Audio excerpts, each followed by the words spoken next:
Hello all, welcome back to our channel. So students, in this video we will discuss a long explanation video of subject TQM. Unit 1 నుంచి ఎలాంటి type of 8 marks question వచ్చినా కూడా you will be able to attempt it. Every single topic అనేది మనం ఈ వీడియోలో discuss చేసుకుందాం. So first unit name వచ్చేసి TQM, that is history and evolution of TQM. So ప్రతి ఒక్క టాపిక్ని ఎలా అటెంప్ట్ చేయాలి, how you need to remember the answers, everything ఈ వీడియోలో డిస్కస్ చేద్దాం. ఓకేనా? By end of this video you can only get to know that any type of questions 8 మార్క్స్కి మీరు అటెంప్ట్ చేసే విధంగా ఉంటారు. ఓకేనా? అండ్ 8 మార్క్స్కి కాబట్టి side by sides 2 pages minimum రాయాలి. Okay, so the first important question ఏంటి అని అంటే define quality and what are the quality connotations according to different sections of society. అసలు ఈ క్వాలిటీ అంటే ఏంటంటే according to doctor Edward Deming ఈ quality ఏం చెప్తున్నారంటే కస్టమర్ ప్రజెంట్ని, పాస్ట్ని, ఫ్యూచర్ని, ఈ మూడిటిని నీడ్స్ని like quality should be aimed at the needs of customer present and future. అంటే క్వాలిటీ అనేది కస్టమర్ యొక్క నీడ్ని ప్రజెంట్ ఇప్పుడు ఏమనుకుంటున్నాడు, ఫ్యూచర్లో ఎలా ఉండబోతుంది, దాన్నే మనం క్వాలిటీ అని అంటాం. ఓకేనా? అకార్డింగ్ టు ఆర్మండ్ వాళ్ళు ఏం చెప్తున్నారంటే quality is the total composite of the product and services, features of marketing, engineering, manufacturing and maintenance through the product and service expectations of A customer. ఇక్కడ ఆర్మండ్ వాళ్ళు ఏం చెప్తున్నారంటే కస్టమర్ ఆర్ కన్జ్యూమర్ యొక్క ఎక్స్పెక్టేషన్స్ని reach అయ్యేటట్టు ఆ product వాళ్ళకి అన్ని విధాలుగా కరెక్ట్ అయ్యేటట్టుగా ఉంటే దాన్ని మెయింటైన్ చేస్తే దాన్ని మనం క్వాలిటీ అని అంటాం. ఇక్కడ 3 డెఫినేషన్స్ ఉన్నాయి. అవుట్ ఆఫ్ దిస్ 3 డెఫినేషన్స్ ఏదైనా ఒక్క డెఫినేషన్స్ మీరు నేర్చుకుంటే సరిపోతుంది. అకార్డింగ్ టు మీ డాక్టర్ ఎడ్వర్డ్ అంటే ఫస్ట్ డెఫినేషన్ ఒకటి is important. Okay, so connotations of క్వాలిటీలో డిఫరెంట్ సెక్షన్స్ అనేది ఉన్నాయి. ద ఫస్ట్ వన్ వచ్చేసి quality connotation for product user. ఒక ప్రోడక్ట్ యూజర్ క్వాలిటీని ఎలా చెక్ చేసుకుంటారనంటే ఫస్ట్ వన్ వచ్చేసి ప్రోడక్ట్ అనేది డిఫెక్టివ్గా ఉండకూడదు, నాన్ డిఫెక్టివ్గా ఉండాలి. ఓకేనా? ఇప్పుడు మనం ఒక ప్రోడక్ట్ని మనం ఆర్డర్ చేస్తున్నాం అనుకోండి, అది డిఫెక్ట్గా వస్తే మనకి ఏమన్నా మంచిగా అనిపిస్తుందా, ఆ బ్రాండ్ క్వాలిటీగా ఉందని అనిపిస్తుందా? అనిపించదు కదా. So it should be non defective and easily usable in nature. ఓకేనా? ఈజీగా యూజ్ చేసేటట్టుగా ఉండాలి, ఫ్లాలెస్గా పర్ఫార్మెన్స్ అనేది ఇవ్వాలి, ఆ ప్రోడక్ట్ అనేది సేఫ్గా ఉండాలి, డ్యామేజ్ అనేది కూడా జరగకూడదు. మనం కస్టమర్స్ లాగా ఇవన్నిటిని యూజ్ చేస్తాం. ఇవన్నీ కీ పాయింట్స్ మన మైండ్లో పెట్టుకుంటాం యాజ్ అ ప్రోడక్ట్ యూజర్గా. ఓకేనా? ఇవన్నీ మనకి ఫుల్ఫిల్ అయినాయి అంటే ఆ ప్రోడక్ట్ అనేది క్వాలిటీ వైజ్గా మంచిగా ఉందని చెప్పి సజెషన్స్ చేస్తాం కదా, అట్లా. నెక్స్ట్ మనం వచ్చేసి quality connotations for producer of product. ఎవరైతే ఆ ప్రోడక్ట్ని ప్రొడ్యూస్ చేస్తున్నారో వాళ్ళకి ఎలా ఉండాలి క్వాలిటీ అని అంటే స్పెసిఫిక్ రిక్వైర్మెంట్స్ని మీట్ అయ్యేటట్టుగా ఉండాలి. అంటే అది గవర్నమెంట్ అప్రూవ్ అయ్యేటట్టుగా ఉండాలి, ఆ ప్రోడక్ట్ ఆర్గనైజేషన్ గోల్స్ని రీచ్ అయ్యేటట్టుగా ఉండాలి. అండ్ ఆల్సో వాళ్ళు ఒక రిక్వైర్మెంట్ అనుకుంటారు కదా మనకి ఇట్లా ఉండాలి అనేసి, ఆ రిక్వైర్మెంట్ని మీట్ అయ్యేటట్టుగా ఆ ప్రొడ్యూసర్ అనేటోడు చెక్ చేసుకుంటాడు. నెక్స్ట్ వన్ వచ్చేసి quality connotations for user of services. User of సర్వీసెస్కి ఏం క్వాలిటీగా ఎలా చెక్ చేసుకుంటాడంటే a service performed reliably and it must be easily obtainable, it must be provided by experts and lastly it should not result any loss or damage. Experts నుంచి provide అయ్యేటట్టుగా ఉండాలి, తన నుంచి ఏం డ్యామేజ్ ఆర్ లాస్ అయ్యేటట్టుగా ఉండకూడదు అని చెప్పేసి యూజర్ ఆఫ్ సర్వీస్ అనేటోడు ఉంటాడు. ప్రొడ్యూసర్ ఆఫ్ సర్వీసెస్, సో ఎవరైతే ఆ సర్వీస్ని ప్రొడ్యూస్ చేస్తున్నారో who is the owner of the service, వాళ్ళు ఎలా క్వాలిటీని థింక్ చేసుకుంటారు అంటే కస్టమర్ ఎక్స్పెక్టేషన్స్ని, కస్టమర్ యొక్క సాటిస్ఫాక్షన్ని వాళ్ళు ఫుల్ఫిల్ చేస్తున్నారా లేదా, సాటిస్ఫై చేస్తున్నారా లేదా అని చెప్పేసి చెక్ చేసుకుంటారు. Okay, and the last one వచ్చేసి connotation for government and connotation for standard organisation. ఈ గవర్నమెంట్ అండ్ స్టాండర్డ్ ఆర్గనైజేషన్ ఏం చెప్తుందంటే ద గవర్నమెంట్ ఏదైతే చెప్తున్నారో అది ఫ్రాడ్ కాకుండా అది కన్జ్యూమర్ని ప్రొడక్ట్ చేసేటట్టుగా ప్రోడక్ట్ ఉంటే అది quality according to the perception of government. Standard organisations ఏమనుకుంటారు అని అంటే, ఆర్గనైజేషన్ రెప్యుటేషన్ ఎప్పుడైతే ఇంక్రీజ్ అవుతుందో ఆ ప్రోడక్ట్ వల్ల దాన్ని క్వాలిటీ అని అనుకుంటారు. సో ఇట్లా డిఫరెంట్ బిలీవ్స్ అనేది ఉంటాయి. కనెక్షన్ అంటే డిఫరెంట్ మీనింగ్స్, ఓకేనా.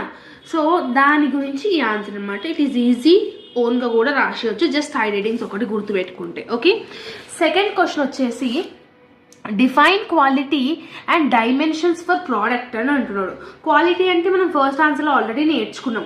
సో ఒక ప్రోడక్ట్ క్వాలిటీగా ఉండాలి అని అంటే what are the various dimensions ఉంటాయి, అంటే what are the various determinants అనేది ఉంటాయి, ఎలిమెంట్స్ అనేది ఏమేమి ఉంటాయి అంటే, ఫస్ట్ వన్ వచ్చేసి ఆ ప్రోడక్ట్ యొక్క పర్ఫార్మెన్స్ మంచిగా ఉండాలి, దెన్ ఓన్లీ అది ఒక క్వాలిటీ ప్రోడక్ట్ అని అంటాం. దాంట్లో ఉన్న ఫీచర్స్ కూడా మెయిన్గా ఉండాలన్నమాట, ఓకేనా. సో ఫర్ ఎగ్జాంపుల్ కార్కి విండో ఎంత అవసరమో అంత ఫీచర్స్ అనేది అందులో ఉండాలి. నెక్స్ట్ రిలయబిలిటీ అంటే ఏంది, అది యూనిఫామ్గా వర్కౌట్ అయ్యేటట్టుగా ఉండాలి, ఓకేనా. ఈ కన్ఫర్మెన్స్ అంటే ఏంటి అని అంటే, ఏదైనా ఒక ఫీచర్ ఆపరేట్ చేసినప్పుడు అది ఎక్స్టెంట్గా మనకి ఈజీగా అర్థమయ్యేటట్టుగా ఉండాలి. డ్యూరబిలిటీ అంటే ఎక్కువ కాలం ఆ ప్రోడక్ట్ వర్కౌట్ అయ్యేటట్టుగా ఉండాలి. సర్వీసబిలిటీ అంటే ఎప్పుడైనా సర్వీస్ లైక్ అవైలబుల్గా ఉండేటట్టుగా ఉండాలి. అస్థెటిక్స్ అని అంటే ఏంటంటే సౌండ్ కానీ, ఒక ప్రోడక్ట్ యొక్క టేస్ట్ కానీ, ప్రోడక్ట్ యొక్క స్మెల్ కానీ, ప్రోడక్ట్ యొక్క లుక్స్ కానీ, ఇవన్నీ మంచిగా ఉండాలి. దాని ఒక క్వాలిటీ ఆఫ్ ది ప్రోడక్ట్ అని అంటాం.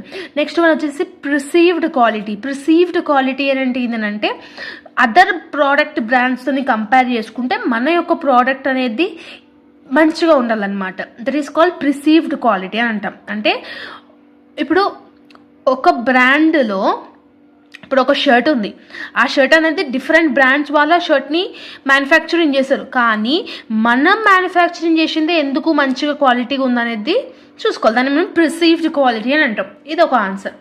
నెక్స్ట్ వన్ వచ్చేసి క్వాలిటీ డైమెన్షన్స్ ఫర్ సర్వీసెస్. ఇది ప్రోడక్ట్కి, ఇది సర్వీసెస్కి ఏమేమి ఉండాలి, ఏమేమి ఫుల్ఫిల్ చేయాలంటే, ఫస్ట్ వన్ వచ్చేసి టాంజిబుల్నెస్ అని అంటే ఏంది అని అంటే ఫిజికల్ యాక్టివిటీస్, ఫిజికల్ ఆస్పెక్ట్స్ ఏవైతే ఉంటాయో, ఓకేనా, దాన్ని మనం టాంజిబుల్ నేచర్ అంటాం. అంటే కంటికి కనిపించేది టాంజిబుల్ నేచర్ అని అంటాం. ఓకే, నెక్స్ట్ వన్ వచ్చేసి సర్వీస్ రిలయబిలిటీ. అంటే సర్వీస్ ఏదైతే మనకి ప్రొవైడ్ అవుతుందో ఆ సర్వీసెస్కి అది రిలయబిలిటీగా ఉండాలి, అంటే ఎనీ టైం పర్ఫామ్ చేసేటట్టుగా ఉండాలి, రెస్పాన్సివ్గా ఉండాలి, ఓకేనా, అష్యూరెన్స్ ఇవ్వాలి, కంప్లీట్గా వర్క్ని, సర్వీస్ని ఫుల్ఫిల్ చేసేటట్టుగా ఉండాలి, ఎంపతి అనేది ఉండాలి, అవైలబిలిటీ, ఆ సర్వీస్ అనేది అవైలబుల్గా ఉండాలి, టైమ్ లైన్స్ అనేది ఉండాలి, ప్రొఫెషనలిజం ఉండాలి, ఓకేనా. ఇప్పుడు మనము different apps, groceries apps use చేస్తాం. ఫర్ ఎగ్జాంపుల్ జెప్టో కానివ్వండి, ఇన్స్టామార్ట్ కానివ్వండి, లేదంటే బ్లింకిట్ కానివ్వండి, ఇట్లాంటివన్నీ సర్వీసెస్ ఇవన్నీ, ఓకేనా. సో ఇవన్నీ ఎప్పుడైతే కస్టమర్కి వాళ్ళు ఫుల్ఫిల్ చేస్తారో దాన్నే వాళ్ళని క్వాలిటీ డైమెన్షన్స్ అంటాం, క్వాలిటీ డైమెన్షన్స్ ఫర్ సర్వీసెస్ అని అంటాం. Okay, I hope that you have got clarity. ఎగ్జామ్లో కూడా ఇది సైడ్ హెడింగ్స్ పెట్టి ఒక 2 లైన్స్ రాయాలి, అందుకనే నేను డైరెక్ట్గా ఇక్కడనే చెప్పేస్తున్నాను instead of seeing the material answer. Okay, next important question వచ్చేసి TQM యొక్క ఫీచర్స్ ఏంటి అండ్ ఎలిమెంట్స్ ఏంటి. అసలు ఈ టోటల్ క్వాలిటీ మేనేజ్మెంట్ అంటే ఏంటంటే to improve the effectiveness, flexibility and competitiveness of a business. అంటే ఒక బిజినెస్ని ఎంత మంచిగా పర్ఫామ్ చేయాలి, ఎంత ఫ్లెక్సిబుల్గా ఉండాలి, ఎంత కాంపిటీషన్ ఇచ్చేటట్టుగా ఉండాలి అనే తెలిపే దాన్ని మేనేజ్ చేసే దాన్నే TQM అని అంటాం. అంటే ప్రతి ఒక్క బిజినెస్లో ఇది TQM అనేది వెరీ మచ్ ఇంపార్టెంట్. ఎందుకంటే ఆ కంపెనీని ప్రాఫిటబిలిటీలో రన్ చేయాలి అన్న, కస్టమర్స్ని నీడ్ సాటిస్ఫాక్షన్ చేయాలన్నా కూడా ఇట్స్ ఇంపార్టెంట్ అనమాట. దీని యొక్క ఫీచర్స్ ఏంటి అని అంటే, ఫస్ట్ వన్ కంటిన్యూస్ ఇంప్రూవ్మెంట్ అనేది ఉండాలి బిజినెస్లో, ఓకేనా. లైక్ వేరియస్ టెక్నిక్స్ యూజ్ చేయడం కానివ్వండి, వేరియస్ టూల్స్ని యూజ్ చేయడం కానివ్వండి, కంటిన్యూస్ ఇంప్రూవ్మెంట్ ఉంటే ఆ బిజినెస్ అనేది గ్రోత్ అవుతుంది. ఆ కంటిన్యూస్ ఇంప్రూవ్మెంట్ అనేది TQM ద్వారా హెల్ప్ఫుల్ అవుతుంది అనమాట. నెక్స్ట్ వన్ వచ్చేసి ఒక బిజినెస్లో వేరియస్ ఆపరేషన్స్ మీద ఇది వర్కౌట్ అయ్యేటట్టుగా ఉండాలన్నమాట, ఓకేనా. ఫర్ ఎగ్జాంపుల్ కస్టమర్కి ఒక ప్రోడక్ట్ అనేది ఇలా టేస్ట్ అండ్ ప్రిఫరెన్సెస్ ఉంది, దాని మీద వర్కౌట్ అయ్యేటట్టుగా ఉండాలి. ఓకేనా. నెక్స్ట్ వన్ వచ్చేసి కస్టమర్ అండ్ సప్లయర్ మీద రిలేషన్షిప్ అనేది బిల్డ్ అయి ఉండాలి. దెన్ ఓన్లీ బిజినెస్ అనేది గ్రోత్ అవుతుంది. ఓకేనా. నెక్స్ట్ టీక్యూఎం వల్ల అది పాసిబుల్ అవుతుంది. టీక్యూఎం ఇంకేం చేస్తుంది, టోటల్ కాస్ట్ ఏదైతే ఎక్స్పెన్సెస్ ఉంటాయో దాన్ని రెడ్యూస్ చేయడంలో యూస్ఫుల్ అవుతుంది. ఓకేనా. ఇట్లా డిఫరెంట్ పాయింట్స్ అనేది ఉన్నాయి. సో మీరు ఓన్గా అయినా రాసేయచ్చు, లేదు అంటే ఇట్లా పాయింట్ వైజ్గా అయినా రాయొచ్చు, లేదు ఇట్లా సైడ్ హెడింగ్ పెట్టన్నా రాయొచ్చు. ఓకేనా. నెక్స్ట్ మనం వచ్చేసి ఎలిమెంట్స్ ఆఫ్ టీక్యూఎం. ఈ ఎలిమెంట్స్ ఏమేమి ఉంటాయి, ఇదే అసలు ఏం చేస్తుంది, సేమ్ ఫీచర్స్లోనే ఇక్కడ సైడ్ హెడింగ్స్ పెట్టి రాసినారు. ఫస్ట్ వన్ కంటిన్యూగా ఇంప్రూవ్మెంట్ అనేది ఉంటుంది. నెక్స్ట్ వన్ ఒక ప్రోడక్ట్ డిఫెక్ట్ అంటే ప్రోడక్ట్ డిఫెక్ట్ రాకుండా ఈ టీక్యూఎం అనేది హెల్ప్ఫుల్ చేస్తుంది. కస్టమర్ మీద ఎక్కువ ఫోకస్ అనేది చేస్తుంది. Next one universal responsibility for quality. ఒక ప్రోడక్ట్ మనం ఒక బిజినెస్ నుంచి కొంటున్నాం అని అంటే దానికి రెస్పాన్సిబుల్గా అది వర్కౌట్ చేసేటట్టుగా ఈ టీక్యూఎం అనేది హెల్ప్ఫుల్ అవుతుంది. నెక్స్ట్ వన్ వచ్చేసి లాంగ్ టర్మ్ కమిట్మెంట్. అంటే లాంగ్ టర్మ్గా ఆ కస్టమర్స్కి సాటిస్ఫాక్షన్ ఇచ్చేటట్టుగా మేనేజ్మెంట్ అనేది వర్కౌట్ అవుతుంది. వాల్యూ అనేది ఇంప్రూవ్మెంట్ చేసుకోనికి ఉంటుంది. ఎంప్లాయీకి ట్రైనింగ్ ఇస్తుంది, క్వాలిటీ మెజర్మెంట్ చేస్తుంది, రూట్ కాజ్ అనేది ఒకవేళ ఫర్ ఎగ్జాంపుల్ ఏదైనా ప్రాబ్లం వచ్చిందనుకో దానికి రూట్ కాజ్ ఏంటి అనేది వెతుకుతుంది. ఓకేనా. బెంచ్ మార్కింగ్ అనేది ఇస్తుంది. Bench marking is nothing but మన ఒక ప్రోడక్ట్ మార్కెట్లో ఏ రేంజ్లో ఉంది, నెంబర్ 1లో ఉందా, నెంబర్ 10లో ఉందా అన్నట్టుగా ఉంటుంది. ఇట్లా డిఫరెంట్గా ఉన్నాయి. 12, 13 ఉన్నాయి. ఇన్ని గణమైతే అవసరం లేదు ఎగ్జామినేషన్లో. ఓన్లీ 6 to 7 అనేది ఇట్స్ మోర్ దెన్ ఎనఫ్ అనమాట. ఓకేనా. నెక్స్ట్ ఇంపార్టెంట్ క్వశ్చన్ వచ్చేసి హిస్టారికల్ పర్స్పెక్టివ్ ఆఫ్ టీక్యూఎం. అసలు ఈ హిస్టారికల్ ఎవల్యూషన్ అనేది ఎలా అయిందంటే టీక్యూఎం ఫిలాసఫీ. ఫస్ట్ వన్ వచ్చేసి ఇన్స్పెక్షన్ అనమాట.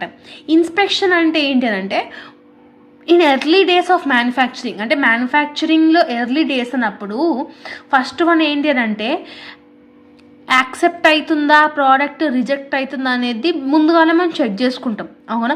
ఒక బిజినెస్ గ్రోత్ అవ్వాలి అని అంటే అందులో ఏదైతే ప్రొడక్షన్ అవుతుందో దాంట్లో ఉన్న క్వాలిటీ ఎలా ఉంటుందో అదన్నీ ఇంపార్టెంట్. ఫస్ట్ ఇన్స్పెక్షన్ అనేది చేస్తాం. Next one quality control. Quality control అంటే ఏంది, ఒక ప్రోడక్ట్ ఒక కంపెనీ ఒక ఆబ్జెక్టివ్ని ఫుల్ఫిల్ చేయనిక ప్రోడక్ట్ ఎలా డిజైన్ చేయాలి, అది కన్జ్యూమర్కి ఎలా నచ్చాలి, ఆన్ టైం డెలివరీ ఉంటుందా లేదా, సర్వీస్ అవైలబుల్గా ఉందా లేదా, ఇవన్నీ డిఫరెంట్ థింగ్స్ అనేది చూసుకుంటుంది క్వాలిటీ కంట్రోల్లో. నెక్స్ట్ వన్ వచ్చేసి స్టాటిస్టికల్ క్వాలిటీ కంట్రోల్. ఈ ఎస్క్యూసి అని అంటాము. ఈ స్టాటిస్టికల్ క్వాలిటీ కంట్రోల్ ఏం చేస్తుంది అని అంటే డిఫరెంట్ స్టాటిస్టికల్ మెథడ్స్ అనేది యూస్ చేస్తుంది అనమాట. అంటే కస్టమర్ యొక్క స్పెసిఫికేషన్స్ ఏవైతే ఉన్నాయో దాన్ని ఆ ప్రోడక్ట్లో అందించడానికి ఇది యూస్ఫుల్ అవుతుంది. నెక్స్ట్ వన్ వచ్చేసి క్వాలిటీ అష్యూరెన్స్. ఏదైనా ఒక ప్రోడక్ట్ మనం కొంటున్నామంటే దానికి వ్యారంటీయో గ్యారంటీయో వాడు ఇస్తాడు కదా, that is nothing but quality assurance అనమాట. Then only customers will have the trust on your company. And the last one వచ్చేసి టీక్యూఎం. టీక్యూఎం అంటే మనకు ఆల్రెడీ తెలిసిందే. ఓకేనా. ప్రతి ఒక్క ఆర్గనైజేషన్లో వాళ్ళ యొక్క క్వాలిటీని ఇంప్రూవ్ చేసుకోనికి టీక్యూఎం మేనేజ్మెంట్ అనేది హెల్ప్ఫుల్ అవుతుంది అని చెప్పేసి this is the 5 processes perspective historical of TQM అని అర్థం. ఓకే. నెక్స్ట్ ఏముంది, కన్వెన్షనల్ క్వాలిటీ మేనేజ్మెంట్ అంటే ఏంటి అని అడుగుతున్నాడు. ఓకే. ఎలిమెంట్స్ ఏమేమి ఉన్నాయి, ఇంకొకటి టీక్యూఎం ఎలిమెంట్స్ కూడా ఉన్నాయి. టీక్యూఎం ఎలిమెంట్స్ మనం ఆల్రెడీ డిస్కస్ చేసుకున్నాం, లైక్ కంటిన్యూస్ ఇంప్రూవ్మెంట్ అని చెప్పేసి ఇట్లాంటివని. ఇక్కడ కన్వెన్షనల్ క్వాలిటీ మేనేజ్మెంట్ అంటే ఏంటంటే మన యొక్క బిజినెస్లో ప్రాఫిట్స్ని రిటర్న్స్ని ఇంక్రీజ్ చేయడానికే ఈ మేనేజ్మెంట్ అంటే కన్వెన్షనల్ క్వాలిటీ మేనేజ్మెంట్ అనేది హెల్ప్ఫుల్ అవుతుంది. ఓకేనా. సో దీని యొక్క ఎలిమెంట్స్ ఏంటి అని అంటే క్వాలిటీ ప్లానింగ్ అని ఉండాలి. ఇప్పుడు ఒక ప్రోడక్ట్ మనము డెవలప్ చేస్తున్నామా అంటే ఆ ప్రోడక్ట్ అనేది ఎంత క్వాలిటీగా మనం ప్రోడక్ట్ అనేది ప్రొడ్యూస్ చేస్తాము. ఓకేనా. అది కస్టమర్ యొక్క నీడ్స్కి, ఇప్పుడు ఒక ప్రోడక్ట్ మనం తయారు చేస్తున్నాం అనుకో అది ఎట్లా క్లిక్ అవుతుంది, కస్టమర్కి నచ్చుతుందా లేదా, ఎంత మీరు అక్యురేట్గా ఆ ప్రోడక్ట్ని మీరు రెడీ చేస్తున్నారా లేదా అని చెప్పేసి ఇది చూసుకుంటుంది. సెకండ్ వన్ వచ్చేసి క్వాలిటీ అష్యూరెన్స్. డెఫినెట్లీ ఒక కస్టమర్కి రిక్వైర్మెంట్ వల్ల అది సాటిస్ఫై అవుతుందంటే కంపల్సరీగా మనము క్వాలిటీగా అష్యూరెన్స్ అనేది ఇవ్వాలి. అది ప్రోడక్ట్ అయినా సర్వీస్ అయినా చెప్పినా కదా, గ్యారంటీ కానీ వారంటీ కానీ ఇస్తే it will be helpful. And the last one వచ్చేసి క్వాలిటీ కంట్రోల్. ఈ క్వాలిటీ కంట్రోల్ అంటే ఏంటంటే వాట్ ఎవర్ ద గోల్స్ ఏవైతే ఉన్నాయో ఆ పర్ఫార్మెన్స్ ఏవైతే ఉన్నాయో ఇవన్నిటిని క్వాలిటీ కంట్రోల్ అనేది చేస్తుంది. ఓకేనా, ఓవర్కమ్ చేయడానికి, ఓకేనా, ప్రాబ్లమ్స్ నుంచి ఓవర్కమ్ చేయడానికి it will be useful. So these are the 3 main elements of conventional quality management. Elements of TQM already మనం డిస్కస్ చేసుకునే ఉన్నాం. ఓకే, ఇంకొక ఇంపార్టెంట్ ఏంటంటే bring out the cost and benefits of TQM with examples అంటున్నాడు. అంటే సింపుల్గా చెప్పాలంటే advantages and disadvantages of TQM. First one వచ్చేసి ఈ యొక్క టీక్యూఎం ఒక బిజినెస్లో ఉండడం వల్ల అడ్వాంటేజెస్ ఏముంటాయి అని అంటే టాంజబుల్ బెనిఫిట్స్, అంటే కంటికి కనిపించే బెనిఫిట్స్. ఫస్ట్ వన్ వచ్చేసి ఒక ప్రోడక్ట్ నీ కంపెనీలో మంచిగా ఉందనుకోండి, అది మార్కెట్ షేర్ని పెంచుతుంది. ఫర్ ఎగ్జాంపుల్ చెప్పాలి అని అంటే ఇప్పుడు టాటా కన్సల్టెన్సీస్ ఉన్నాయి. ఇప్పుడు రతన్ టాటా గారు ఎంత గొప్ప వ్యక్తి అని అంటే ఆ పేరు బట్టే, ఆయన చూపించే, ఆయన ప్రొడ్యూస్ చేసే క్వాలిటీ సర్వీసెస్ని బట్టే కదా వాళ్ళకి, ఆయనకి అంత పేరు వచ్చింది. మార్కెట్ షేర్ అనేది కూడా వాళ్ళకే ఎక్కువ ఉంటుంది. నెక్స్ట్ వన్ వచ్చేసి గుడ్ క్వాలిటీ ప్రోడక్ట్స్ అనేది వాళ్ళకి ఉంటాయి అన్నమాట. నెక్స్ట్ వన్ ప్రాఫిట్స్ని ఎర్న్ చేస్తారు, అఫ్ కోర్స్ ప్రొడక్టివిటీని ఇంక్రీజ్ చేస్తారు, కాస్ట్ ఆఫ్ ది క్వాలిటీ అనేది తగ్గుతుంది. ప్రొడక్షన్ ఎక్కువ చేసినప్పుడు కాస్ట్ అనేది తగ్గుతుంది. ఎంప్లాయీ యొక్క గ్రీవెన్సెస్ అనేది తక్కువ ఉంటుంది, అంటే ఎంప్లాయీ నుంచి రిస్క్ అనేది తక్కువ ఉంటుంది. ఇంటాంజిబుల్ బెనిఫిట్స్ అంటే ఏంటంటే కంటికి కనిపించని లాభాలు ఏంటంటే కస్టమర్ సాటిస్ఫాక్షన్ ఇంప్రూవ్ అవుతుంది, కంపెనీ యొక్క రెప్యుటేషన్ అనేది ఇంక్రీజ్ అవుతుంది, team efforts, employee participation, job satisfaction, ఇవన్నీ ఇంటాంజిబుల్ బెనిఫిట్స్ అనమాట. Then what are the disadvantages of TQM అని అంటే ఇన్ఎఫెక్టివ్ ప్లానింగ్. కొన్నిసార్లు టీక్యూఎం అనేది ఫెయిల్యూర్ అవుతుంది. ఇప్పుడు మనము ఇలాంటి ప్రోడక్ట్ కస్టమర్కి నచ్చుతుంది అని చెప్పి ప్రొడక్షన్ అనేది చేస్తాం, బట్ ఫైనల్గా వచ్చేసరికి అది నచ్చకపోవచ్చు. Then it leads to disadvantages only. Next one వచ్చేసి absence of commitment from management. ఇదేం చేస్తుంది, కమిట్మెంట్ అనేది ఉండకపోవచ్చు కొన్నిసార్లు. That is also one of the major disadvantage. Next one వచ్చేసి effective management tools, measurement tools అనేది ఉండకపోవచ్చు. ప్రతిసారి కరెక్ట్గానే తీసుకుంటాం డెసిషన్స్, ప్రతిసారి ఇవన్నీ ఓకే అయితే అంటే కాని పని. నెక్స్ట్ వన్ వచ్చేసి cultural of the organisation. So inability to change the culture of organisation. కొన్నిసార్లు మన యొక్క ఆర్గనైజేషన్ కల్చర్ని మనం చేంజ్ చేయలేకపోతాం, అవునా. So that is also one of the main disadvantages of TQM. ఇక్కడ కొన్ని ఎగ్జాంపుల్స్ అడిగి ఉన్నారు కాబట్టి ఇక్కడ చూస్తున్నాం కంటిన్యూస్ చేంజ్ అనేది ఎలా అనేది ఇంక్రీజ్ అవుతుందని. ఇప్పుడు BMW తీసుకున్నారు. సో వెన్ BMW కంపెనీ టీక్యూఎంని ఇంక్రీజ్ చేస్తున్నప్పుడు వాళ్ళు ఏం చేస్తుంది, ఎవ్రీ ఇయర్ వాళ్ళ యొక్క క్వాలిటీని ఇంప్రూవ్మెంట్ చేసుకుంటూ పోతుంది. సో ఎక్సలెంట్ ప్రోడక్ట్స్ని వాళ్ళు ఎవ్రీ ఇయర్, ఫర్ ఎగ్జాంపుల్ మీకు అర్థమయ్యేటట్టుగా చెప్పాలంటే ఐఫోన్ ఎవ్రీ ఇయర్ ఒక వర్షన్ రిపీట్ అవుతుంది. సో దట్ కన్జ్యూమర్స్ అనేటోళ్ళు, అంటే కస్టమర్స్ అనేటోళ్ళు ఎక్కువ సాటిస్ఫై అవుతారు అండ్ గ్రేట్ క్వాలిటీ అనేది ఉంటుంది వాళ్ళ దగ్గర, ఓకేనా. ఎఫెక్టివ్ ఫీచర్స్ అనేది కూడా ఉంటాయి. దీనివల్ల డిసడ్వాంటేజెస్ కూడా ఉంటాయి. ఏంటి అని అంటే ప్రొడక్షన్ అనేది పూర్ క్వాలిటీ అనేది పోవచ్చు, ఓకేనా. So comparatively to that most of the things ఏంటంటే కాస్ట్ కూడా తగ్గకపోయే ఛాన్స్ అనేది కూడా ఉంటాయి. ఆర్గనైజేషన్ హ్యూజ్ కాస్ట్ అనేది ఇంక్రీజ్ చేసేటట్టుగా ఉంటుంది.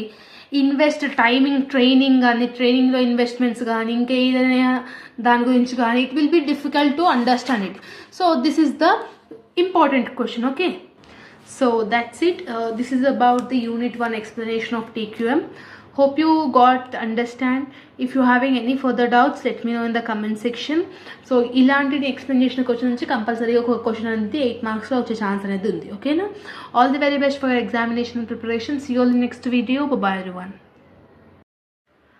Hello all, welcome back to our channel. So students, in this video we will discuss a 2 marks explanation of the subject TQM. So previous video lo already TQM ki sambandhinchina anni explanation videos upload ayi unnayi, just go and check out in our channel. So unit 2 name vachesi tools of TQM anamata. So elanti type of question vachina unit 2 lakeni you will be able to attempt it. So video ni end varaku chudandi, okay na. The first important question వచ్చేసి explain the various measurement tools of TQM. అంటే దీన్ని మనం 7QC tools అని కూడా అనొచ్చు. So what are the various tools అంటే first one వచ్చేసి checks sheet అనమాట. ఈ చెక్స్ షీట్ అనేది ఒక మోస్ట్ ఇంపార్టెంట్ మేనేజ్మెంట్ టూల్ అనమాట. ఏం చేస్తుందనంటే డేటాని కలెక్ట్ చేస్తుంది, డేటాని అనాలిసిస్ చేస్తుంది, డేటాని ఆర్గనైజ్డ్ మేనర్లో చూపిస్తుంది. సో ఈ షీట్స్ ఏం చేస్తుందంటే వేరియస్ ఫార్మ్స్ నుంచి డేటాని కలెక్ట్ చేస్తుంది. ఓకేనా, these sheets are regarded as data collection from which in determination results directly without additional processing. So data అనేది వేరియస్ సోర్సెస్ నుంచి కలెక్ట్ చేసి ఎగ్జామిన్ చేసి దాన్ని ఒక ఆర్గనైజ్డ్ మేనర్లో పెడుతుంది. This is one of the tool అనమాట. నెక్స్ట్ మనం వచ్చేసి హిస్టోగ్రామ్. ఇది ఒక స్టాటిస్టికల్ టెక్నిక్ అనమాట. డేటా అనేది రా ఫామ్లో ఉన్నప్పుడు దాన్ని డేటా అనేది అనాలిసిస్ చేయడానికి, డిటర్మైన్ చేయడానికి ఇది ఒక యూస్ఫుల్ అయ్యే థింగ్ అనమాట. ఓకేనా, సో ఇది స్పెసిఫికేషన్స్ ఏవైతే ఉంటాయో దాన్ని ఫుల్ఫిల్ చేయడంలో ఇది యూస్ఫుల్ అవుతుంది. ఓకే, నెక్స్ట్ మనం వచ్చేసి రన్ చార్ట్స్. ఈ రన్ చార్ట్ అనేది ఒక గ్రాఫికల్ రిప్రజెంటేషన్ ఆఫ్ డేటాని గ్రాఫ్ పేపర్ మీద ప్రజెంట్ చేసేదాన్ని రన్ చార్ట్స్ అని అంటాం. అంటే ఎక్స్ యాక్సిస్ మీద హారిజాంటల్ యాక్సిస్ ఎక్స్ యాక్సిస్ మీద, వర్టికల్ యాక్సిస్ వై యాక్సిస్ మీద డేటా అనేది మెజరబుల్ చేస్తుంది అనమాట. That is called run charts. Next one వచ్చేసి కంట్రోల్ చార్ట్స్. ఈ కంట్రోల్ చార్ట్స్ ఏం చేస్తుంది అంటే ఒక హారిజాంటల్ లైన్స్లో 2 హారిజాంటల్ లైన్స్లో డేటాని ప్రొవైడ్ చేస్తుంది. ఫర్ ఎగ్జాంపుల్ ఇలా. ఓకే, 2 హారిజాంటల్ లైన్స్లో డేటా అనేది ప్రొవైడ్ చేస్తుంది. అంటే upper control limit, lower control limit అని అంటాము. సో దీని మీద మీకు ప్రాబ్లమెటిక్ కూడా ఉంది యూనిట్ 3లో. ఒకవేళ ఇంపార్టెంట్ ఎక్స్ప్లెనేషన్ కావాలి ప్రాబ్లమెటిక్ అంటే let me know in the comment section. Next one వచ్చేసి ఫ్లో చార్ట్స్ మనకు ఆల్రెడీ తెలుసు. డేటాని ఫ్లో చార్ట్స్ లాగా ప్రొడ్యూస్ చేస్తుంది అనమాట.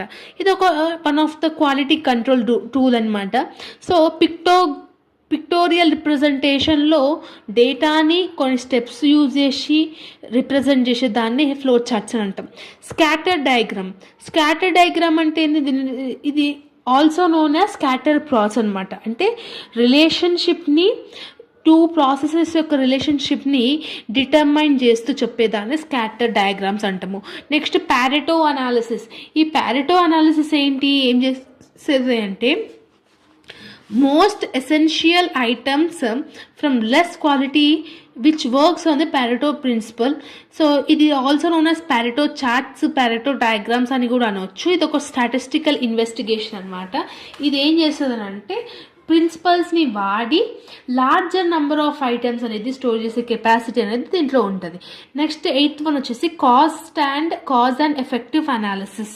ఇది ఏం చేస్తుంది అంటే ప్రాబ్లమ్స్ని డిటర్మైన్ చేస్తుంది. అంటే ఒక ప్రాబ్లం వచ్చిందనుకో, ఆ ప్రాబ్లం ఎలా వచ్చింది, దాని యొక్క కాజ్ ఏంటి, మన యొక్క బిజినెస్లో దాని మీద ఎలా ఎఫెక్ట్ పడుతుంది. ఓకేనా, సో దాని యొక్క రూట్ కాజ్ ఏంటి అని చెప్పేసి అబ్జర్వ్ చేయడానికే ఈ కాజ్ అండ్ ఎఫెక్టివ్ అనాలిసిస్ అనేది ఉంది. అండ్ ద లాస్ట్ వన్ వచ్చేసి ప్రాసెస్ కేపబిలిటీ మెజర్మెంట్. ఈ ప్రాసెస్ కేపబిలిటీ మెజర్మెంట్ అంటే ఏంటంటే it is equal to 6 sigma అని అర్థం.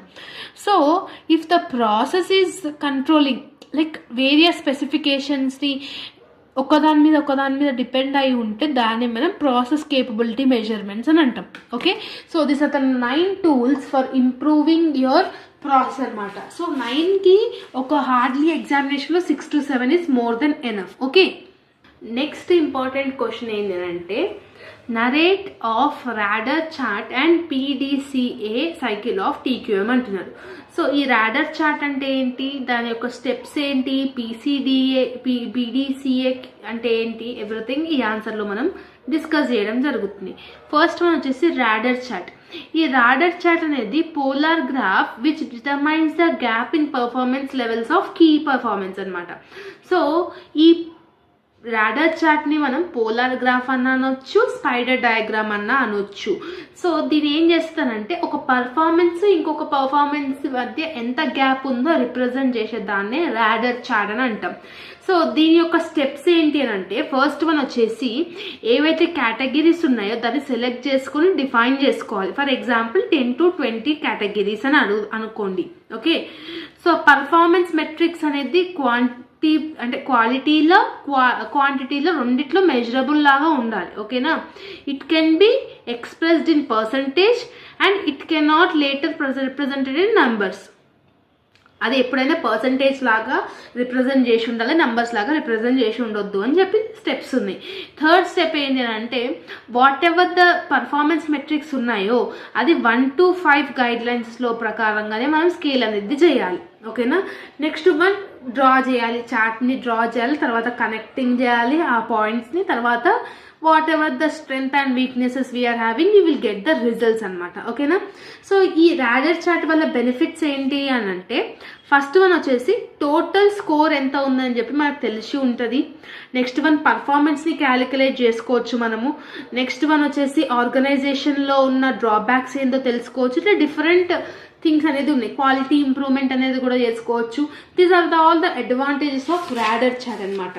అండ్ ద నెక్స్ట్ వన్ వచ్చేసి PDCA సైకిల్. అసలు ఈ PDCA సైకిల్ అంటే P అంటే ప్లాన్, D అంటే డూ, C అంటే చెక్, A అంటే యాక్ట్. సో ఇది ఎడ్వర్డ్ డిమింగ్ గారు డెవలప్ చేసినారు అనమాట. సో దీన్ని మనం డివింగ్ వీల్ అని కూడా అనొచ్చు, లేదా డిమింగ్ సైకిల్ అని కూడా అనొచ్చు. ఇది ఒక ప్రాబ్లమ్ సాల్వింగ్ ఎక్విప్మెంట్ అనమాట. ఒక కంపెనీస్లో ఏదైనా ప్రాబ్లం వచ్చినప్పుడు so these are the PCDA cycle where we need to achieve for continuous improvement in the growth of the business. బిజినెస్లోకి గ్రోత్ రావాలి అంటే ఈ PDCA సైకిల్ అనేది చేస్తారు. ప్లాన్ అంటే ఏంటి? ఫస్ట్ వన్ మన యొక్క బిజినెస్లో ఏవైతే రిక్వైర్మెంట్స్ ఉంటాయో, ఏవైతే ప్రాసెసర్స్ ఉంటాయో దాన్ని బట్టి మనం ప్లాన్ చేసుకోవాలి. తర్వాత దానికి స్టెప్స్ తీసుకొని దాన్ని మనం ఫాలో అవ్వాలి. That is called do. Check అంటే ఏంది? ఎలా అనాలిసిస్ అవుతుంది, whether it is coming in a good thing or bad thing అనేది మనం రీచెక్ చేసుకోవాలి. ఓకేనా. లాస్ట్ వన్ వచ్చేసి యాక్షన్. యాక్షన్ అంటే ఏంది? వేరియస్ స్టాండర్డ్ మెథడ్స్ని లైక్ మీటింగ్ మన ఆబ్జెక్టివ్స్ని మీట్ అవుతుందా లేదా అని చెప్పేసి యాక్షన్లో మనకి తెలుస్తుంది. So this is the question of PDCA cycle. Okay. Next important question వచ్చేసి what are the various analytical tools of TQM. ఇందులో వేరియస్ అనాలిసిస్ చేసే టూల్స్ ఏమేమి ఉంటాయి TQM అంటే ఫస్ట్ వన్ వచ్చేసి ప్రాసెస్ మ్యాపింగ్. ఇది ఒక బిజినెస్కి సంబంధించిన ఇంపార్టెంట్ టూల్ అనమాట. What this process mapping will do means బిజినెస్లో ఉన్న ప్రజెంట్ అండ్ ఫ్యూచర్ని అనాలిసిస్ చేయడంలో ఇది యూస్ఫుల్ అవుతుంది అనమాట. ఓకేనా. సో వేరియస్ డెవలప్మెంట్స్ కానివ్వండి, వేరియస్ ఇంప్రూవ్మెంట్ టూల్స్ కానివ్వండి, కస్టమర్ యొక్క సాటిస్ఫాక్షన్ని ఫుల్ఫిల్ చేయడానికి ఇది వర్కౌట్ అవుతుంది ప్రజెంట్ అండ్ ఫ్యూచర్ పర్ఫార్మెన్స్ కోసం. ఓకేనా. So that is called process mapping. Next మనం వచ్చేసి రిగ్రెషన్ అనాలిసిస్. అంటే 2 వేరియబుల్స్కి సంబంధించిన రిలేషన్షిప్ని కనుక్కోనికే whatever is the best and most suitable అని తెలుసుకోనికే ఈ టెక్నిక్ అనేది యూస్ఫుల్ అవుతుంది. ఇది మనం డిగ్రీ లెవెల్లో ఆల్రెడీ మనం నేర్చుకొని ఉంటాం రిగ్రెషన్ అనాలిసిస్. అండ్ సెమ్ 1లో MBA సెమ్ 1లో కూడా స్టాటిస్టికల్లో మనం యూజ్ చేసి ఉంటాం. ఓకేనా. సో ఈ రిగ్రెషన్ అనాలిసిస్ అనేది 2 వేరియబుల్స్కి రిలేషన్షిప్ని ఎక్స్పాండ్ చేయనీకే, అనాలిసిస్ చేయనీకే ఇట్ విల్ బీ యూస్ఫుల్ అనమాట. That is called regression analysis. It is also one of the analytical tool in TQM subject. Next one వచ్చేసి resource utilisation and customer service. RU అంటే resource utilisation, CS అంటే customer utilisation and services అనమాట. ఇదేం చేస్తుంది అంటే crucial parameters ఏవైతే ఉంటాయో customer services యొక్క కాన్ఫ్లిక్ట్స్ ఏంటి, దాని డిఫరెన్స్ ఏంటి తెలుసుకోనికే దిస్ విల్ బీ యూస్ఫుల్ అనమాట. రిసోర్స్ యూటిలైజేషన్ అంటే మెషిన్స్, లేబర్, మెటీరియల్స్ దీని మీద వర్కౌట్ అవుతాయి. కస్టమర్ సర్వీస్ అంటే కస్టమర్ యొక్క స్పెసిఫికేషన్స్ ఏంది, వాళ్ళు ఎంత కాస్ట్ పెడదాం అనుకుంటున్నారు, వాళ్ళకి ఎంత టైం అనుకుంటున్నారు, దీని మీద వర్కౌట్ చేస్తుంది. నెక్స్ట్ వన్ వచ్చేసి 5 వైస్ అనమాట. ఈ 5 వైస్ టెక్నిక్ అనేది ఎవ్రీ బిజినెస్లో ఇది ఇంపార్టెంట్ థింగ్ అనమాట.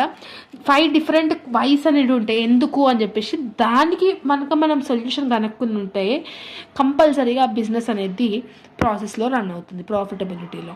నెక్స్ట్ వన్ వచ్చేసి and last one overall equipment effectiveness. ఈ ఓవరాల్ ఎక్విప్మెంట్ ఎఫెక్టివ్నెస్కి కంపల్సరీ ప్రాబ్లమెటిక్ ఫార్ములా ఉంటుంది.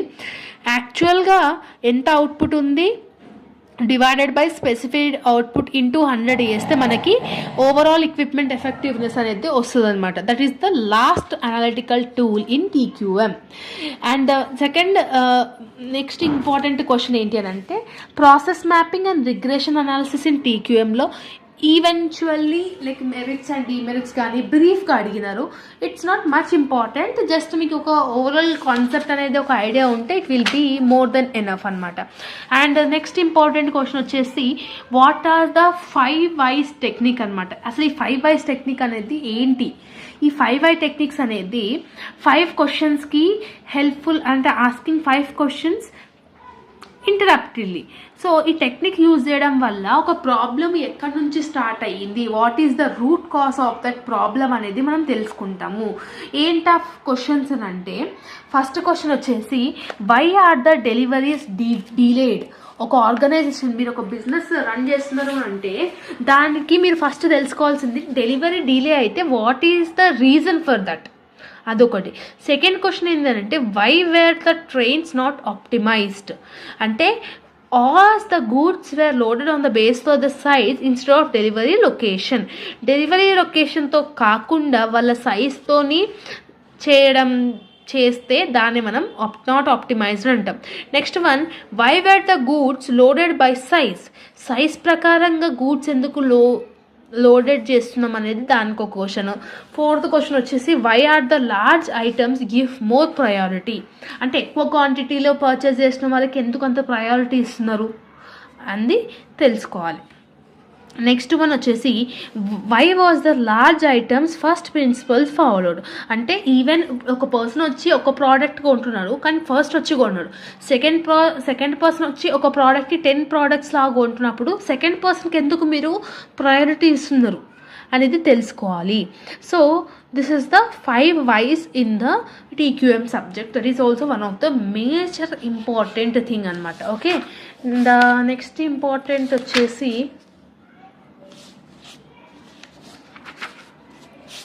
5 Whys 5S కూడా ఇంపార్టెంట్.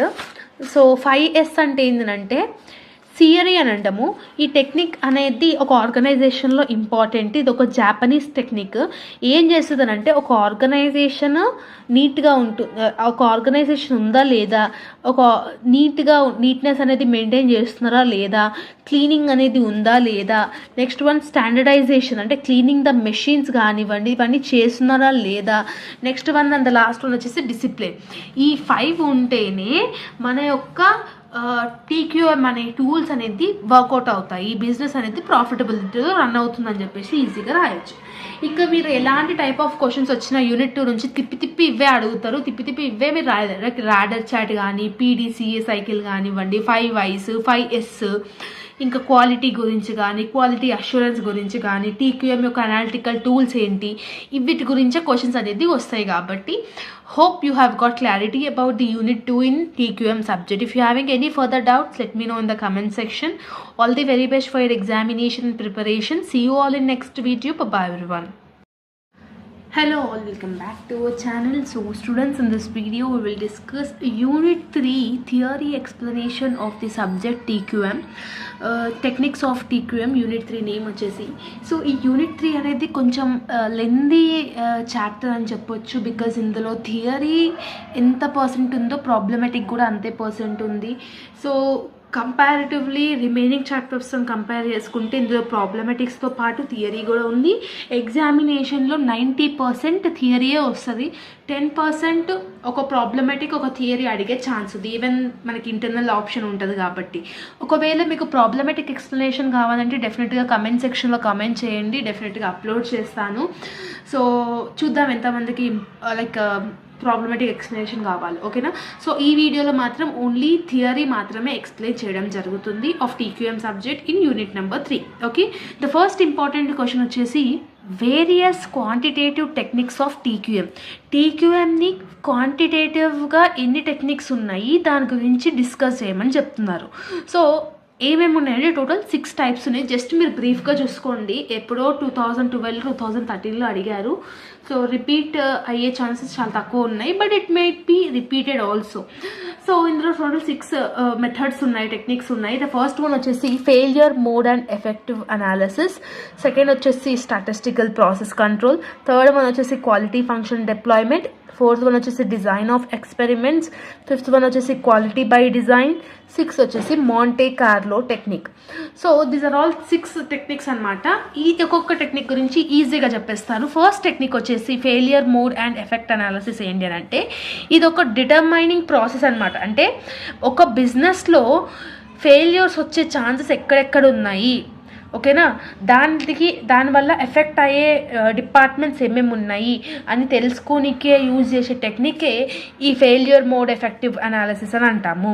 ఇది ఏం చేస్తుందంటే రిస్క్ని రెడ్యూస్ చేయడంలో ఇది యూస్ఫుల్ అవుతుంది. ఒక ఆర్గనైజేషన్లో కానీ ఒక ప్రోడక్ట్ మీద వచ్చే రిస్క్ కానీ ఒక సర్వీస్ మీద వచ్చే రిస్క్ని రెడ్యూస్ చేయడంలో ఈ FMEA టెక్నిక్ అనేది యూస్ఫుల్ అవుతుంది. నెక్స్ట్ మన స్టాటిస్టికల్ ప్రాసెస్ కంట్రోల్. ఇది ఒక స్టాటిస్టికల్ మెథడ్, ఇది ఒక స్టాటిస్టికల్ టూల్.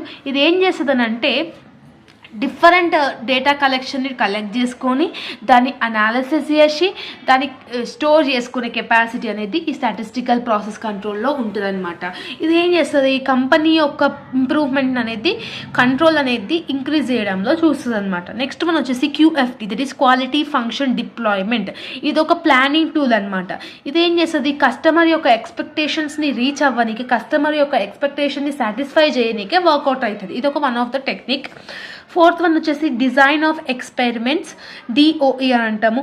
ఇది ఏం చేస్తుందనంటే డిఫరెంట్ వేరియబుల్స్ని కానీ డిజైన్ చేస్తుంది అనమాట. అంటే అవుట్పుట్ ఎలా రావాలి ఒక ఆర్గనైజేషన్లో అనే దాని గురించి ఇది వర్కౌట్ అవుతుంది అనమాట. నెక్స్ట్ మనం వచ్చేసి QBD అంటే క్వాలిటీ బై డిజైన్. సో ఒక క్వాలిటీ ఎలా ఉంటుందో ఒక మెంబర్స్కి వాళ్ళ యొక్క స్పెషలిస్ట్ కానీ ప్రొడక్షన్ కానీ కస్టమర్ కానీ ఇది వేరియస్ క్యారెక్టరిస్టిక్స్ ఏవైతే ఉన్నాయో దాన్ని సాటిస్ఫై చేసేలాగా డిజైన్ ఉంటుందో, దానికి క్వాలిటీగా ఉంటుందా లేదా చూస్తుంది అనమాట. నెక్స్ట్ వన్ వచ్చేసి మాంటే కార్లో టెక్నిక్. ఈ మాంటే కార్లో టెక్నిక్ ఏం చేస్తుంది అంటే ఒక పర్టికులర్ పాపులేషన్ ఆఫ్ ఆబ్జెక్టివ్స్ని, ప్రాబ్లమిస్టిక్ థియరీని, ఈవెంట్స్ని డిస్కస్ చేయడంలో ఈ ఎక్స్పెరిమెంట్ అనేది ఇంపార్టెంట్ ఉంది. That's are the various quantitative technique of TQM. So దీని గురించి లైక్ ఇప్పుడు 6 ఉన్నాయి కదా, ఎగ్జామినేషన్లో ఓన్లీ FMEA గురించి, లేదంటే ఓన్లీ మాంటే కార్లో టెక్నిక్ గురించి, లేదంటే ఓన్లీ DOE గురించి అడిగే ఛాన్సెస్ ఉన్నాయి. సో నెక్స్ట్ ఇంపార్టెంట్ ఏంటంటే FMEA అంటే failure mode and effect analysis. It is developed in యూఎస్ఏలో డెవలప్ చేస్తున్నారు. సో ఇది ఏం చేస్తుందని చెప్పిన మోస్ట్లీ ఒక ఆర్గనైజేషన్లో ఏవైతే జరగాల్సిన ఫెయిల్యూర్స్ ఉంటాయో అవి జరగకుండా ముందే జాగ్రత్త పడి దానికి మెజరబుల్ టూల్స్ అనేది యూస్ఫుల్ చేస్తుంది. దీని యొక్క స్టెప్స్ ఏంటి అని అంటే ఫస్ట్ మనం వచ్చేసి FMEA షీట్ని క్రియేట్ చేయాలి. సో ఈ క్రియేట్ చేయాలి అంటే వాళ్ళకి డేటా అనేది అవసరము ఒక ఆర్గనైజేషన్లో. It's part of an organisation. So that is called the first step. Second step వచ్చేసి డెవలపింగ్ FMEA. డెవలపింగ్ చేయాలి అంటే ప్రోడక్ట్ కాంపోనెంట్స్ని మీరు డెవలప్ చేసి దానిలో ఏ స్టేజెస్లో కస్టమర్స్కి ఎఫెక్ట్ అవుతుంది, ఏ స్టేజ్లో ఫెయిల్యూర్ వచ్చే ఛాన్స్ ఉంది అనేది మీరు దానికి ముందు తెలుసుకునేటట్టుగా ఉండాలి. నెక్స్ట్ వన్ వచ్చేసి ఒక ప్రోడక్ట్ ఫెయిల్యూర్ అవుతుందంటే దానికి మెయిన్ కాజ్ ఏంటి అని చెప్పేసి కూడా మీకు తెలిసి ఉండాలి. నెక్స్ట్ వన్ ఇంప్రూవ్మెంట్ ప్లాన్ అనేది ఉండాలి. మీరు ఆ ప్రోడక్ట్ని ఎలా ఇంప్రూవ్మెంట్ చేసుకుంటే వేరియస్ కస్టమర్స్కి మీరు ఆ ప్రోడక్ట్ అనేది నచ్చుతుంది. నెక్స్ట్ వన్ న్యూ సొల్యూషన్స్ని ఫైండ్ అవుట్ చేయాలి, ప్రివెంటివ్ స్టెప్స్ని తీసుకోవాలి. So these are the various steps in FMEA. Okay, next important question వచ్చేసి FMEA గురించి and SPC statistical process control గురించి అడగడం జరిగింది. FMEA గురించి ఇప్పటిదాకా మనం డిస్కస్ చేసుకున్నాం. SPCకి వచ్చేసరికి SPC అంటే ఏం చెప్పింది, ఇది ఒక స్టాటిస్టికల్ టూల్. ఇది ఏం చేస్తుంది అని అంటే కస్టమర్ యొక్క మెజర్స్ని కానీ చేంజెస్ని కానీ కంట్రోలింగ్ కానీ ఇవన్నీ చేసుకోనికి ఇది యూస్ఫుల్ అవుతుంది ఒక బిజినెస్లో. సో మెజర్మెంట్స్ ఎలా చేస్తుంది టూల్స్ SPP అంటే ఇవి కూడా మనం డిస్కస్ చేసే ఉన్నాం ఆల్రెడీ. సో చెక్ షీట్స్ కానీ హిస్టోగ్రామ్ కానీ రన్ చార్ట్స్ కంట్రోల్ చార్ట్స్ ఇది ఆల్రెడీ యూనిట్ 1లో మనం ఆల్రెడీ డిస్కస్ చేసుకున్నాం. ఈ answer the same answer it is applicable in unit 3 also. So ఆ పాయింట్స్ని మెన్షన్ చేస్తే సరిపోతుంది. Okay, it is also one of the important question. Next A technique గురించి అడిగినానంటే QFD అంటే క్వాలిటీ ఫంక్షన్ డిప్లాయ్మెంట్. ఈ దాని గురించి అడిగాడు, దాని యొక్క ప్రాసెసెస్ ఏంటి అని అడిగాడు. సో QFD అంటే ఏంటి, ఇది ఒక ప్లానింగ్ టూల్ అని చెప్పిన. ఒక మ్యానుఫ్యాక్చరింగ్ కానీ ఒక సర్వీస్ కానీ కస్టమర్ యొక్క సాటిస్ఫాక్షన్ని ఇంక్రీజ్ చేయడంలో ఈ QFD అనేది మెయిన్ కాంపోనెంట్గా ఉంటుంది అనమాట. ఇది ఎవ్రీ బిజినెస్లో ఇది ఇంపార్టెంట్. ఒక కస్టమర్ ఎలా ఉంటుందో, customer voice of the customer ఎలా ఉంటుందో దా ఇంప్లిమెంటేషన్స్ని బట్టి వాళ్ళ ప్రోడక్ట్ని డెవలప్ చేయడం. ఇదేం చేస్తుంది, డిఫరెంట్ నాలెడ్జ్ ప్రొడక్టివిటీని కానీ క్వాలిటీని కానీ ఇంక్రీజ్ చేయడంలో ఇది యూస్ఫుల్ అవుతుంది అనమాట. క్యూఎఫ్డి అనేది ఫర్మ్లో వేరియస్ ఫీచర్స్ని కానీ అండ్ టైం సేవ్మెంట్ కానీ డిజైన్లో ఎవరి ఎర్రర్స్ రాకుండా ఉండాలి, ఇవన్నిటికీ ఈ క్యూఎఫ్డి అనేది యూస్ఫుల్ అవుతుంది. దీని యొక్క ప్రాసెస్ ఏంటి అని అంటే ఇది ఒక 4 ప్రాసెసెస్లో మనకి ఉంది. Customization matrix, technical features deployment matrix, process planning matrix, production planning. First one వచ్చేసి కస్టమైజేషన్ మ్యాట్రిక్స్. ఈ కస్టమైజేషన్ మ్యాట్రిక్స్ అంటే ఏంటంటే ఒక కస్టమర్కి ఎలాంటి స్పెసిఫికేషన్స్తో ప్రోడక్ట్ ఆర్ సర్వీస్ కావాలి అని చెప్పి తెలుసుకోవాలి ఫస్ట్ దాంట్లో, ఓకేనా. సెకండ్ దాంట్లో ఏంది టెక్నిక్ ఫీచర్స్ డిప్లాయ్మెంట్. అంటే ఇదేం చేస్తుంది, ఒక డిజైన్ ఒక ప్రోడక్ట్ కానీ ఒక సర్వీస్ కానీ మనం డిజైన్ చేసినప్పుడు దాంట్లో వేరియస్ స్టెప్స్ని ఇంపార్టెంట్ పార్ట్స్ ఏంటి ఆ ప్రోడక్ట్లో అనేది మనం ఐడెంటిఫై చేసుకోవాలి. మెయిన్ ఫీచర్ ఏంటి, ఇప్పుడు చాలామంది ఐఫోనే ఎందుకు ప్రిఫర్ చేస్తారు నార్మల్ ఆండ్రాయిడ్తో కంపేర్ చేసుకుంటారు అంటే ఫస్ట్ వన్ వచ్చేసి దాంట్లో ఉన్న క్వాలిటీ ఆఫ్ ది కెమెరా, ఇవన్నీ important. So that is the technical feature deployment matrix అనమాట. నెక్స్ట్ ఏముంది, ప్రాసెస్ ప్లానింగ్ మ్యాట్రిక్స్. ఇది ఒక ఇంపార్టెంట్ ప్రాసెస్ అనమాట. సో ఇది ఏం చేస్తుంది అంటే with the help of process planning and controlling techniques ఫర్దర్గా మనం ఎలా అడిక్వేట్ స్టెప్స్ అనేది తీసుకోవాలి ఒక ఆర్గనైజేషన్లో తెలియజేయనికే ఈ థర్డ్ స్టెప్ అనేది ఇంపార్టెంట్ అనమాట. లాస్ట్ స్టెప్ ఏంది, production planning matrix. Production planning అనేది లాస్ట్ స్టెప్. ఇవి 3 కనుక్కున్నాక దానికి తగ్గట్టుగా మనం ప్రొడక్షన్ అనేది చెయ్యాలి. So that quality of the product important ఉంటుంది, టెక్నికల్గా ప్రోడక్ట్ అనేది గుడ్ క్వాలిటీగా ఉంటుంది, కస్టమర్ ఎక్స్పెక్టేషన్స్కి రీచ్ అయి ఉంటుంది. So this is the 4 steps of process of QFD. Okay, దీన్ని మీరు ఎలాబరేట్ చేసి 2 sites రాసి సరిపోతుంది 8 marksకి. ఓకే, సో మీరు ఎప్పుడైతే డెఫినేషన్ అనేది కంపల్సరీగా రాయండి. క్యూఎఫ్డి అంటే క్యూఎఫ్డి, ఎఫ్ఎంఈఏ అంటే ఎఫ్ఎంఈఏ గురించి, ఎస్పీసీ అంటే ఎస్పీసీ గురించి డెఫినెట్గా మీరు ఇంట్రొడక్షన్ అనేది కంపల్సరీగా రాయాలి. ప్రాబ్లమెటిక్ మాత్రం కావాలంటే చెప్పండి, కంట్రోల్ కాంట్రాక్ట్స్ నుంచి ప్రాబ్లమెటిక్ అడుగుతున్నారు. నెక్స్ట్ వన్ వచ్చేసి DOE, that is design of experiment. ఇక్కడ మీరు ఒకటి గమనించినట్టయితే ఫస్ట్ క్వశ్చన్లో ఏవైతే 6 టెక్నిక్స్ ఉన్నాయో దాని గురించి దాని గురించి ఇన్ డీటెయిల్డ్గా అడుగుతున్నారు. అవుట్ ఆఫ్ దట్ 6 టెక్నిక్స్ నుంచే ఏదైనా ఒక టెక్నిక్ గురించి కంపల్సరీగా క్వశ్చన్ అడుగుతాడు 8 marksలో.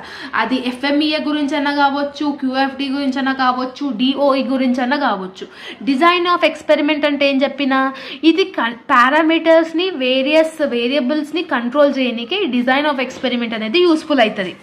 ఈ డిఓఈ యొక్క పర్పస్ ఏంటంటే డిజైన్ని ఎఫిషియెంట్గా మనం ప్రాసెస్ చేస్తున్నామా లేదా, 2 or more వాల్యుబుల్స్తోని మనం డీల్స్ని చేస్తున్నామా లేదా, కస్టమర్ యొక్క ఎక్స్పెక్టేషన్స్ని రీచ్ అవుట్ అవుతున్నామా లేదా, దాని గురించి చేసేద్దా. ఎక్స్పెరిమెంటల్గా మనం ఏదైతే యూజ్ చేసుకుంటున్నామో దాన్ని మనం ట్రయల్ అని అంటాము, దానికి డిజైన్ ఆఫ్ ఎక్స్పెరిమెంట్ అని అంటాం. ఓకే, సో దీని యొక్క బేసిక్ స్టెప్స్ ఏమేమి ఉంటాయి అంటే ఫస్ట్ మనం వచ్చేసి ప్రాజెక్ట్ యొక్క డెఫినేషన్.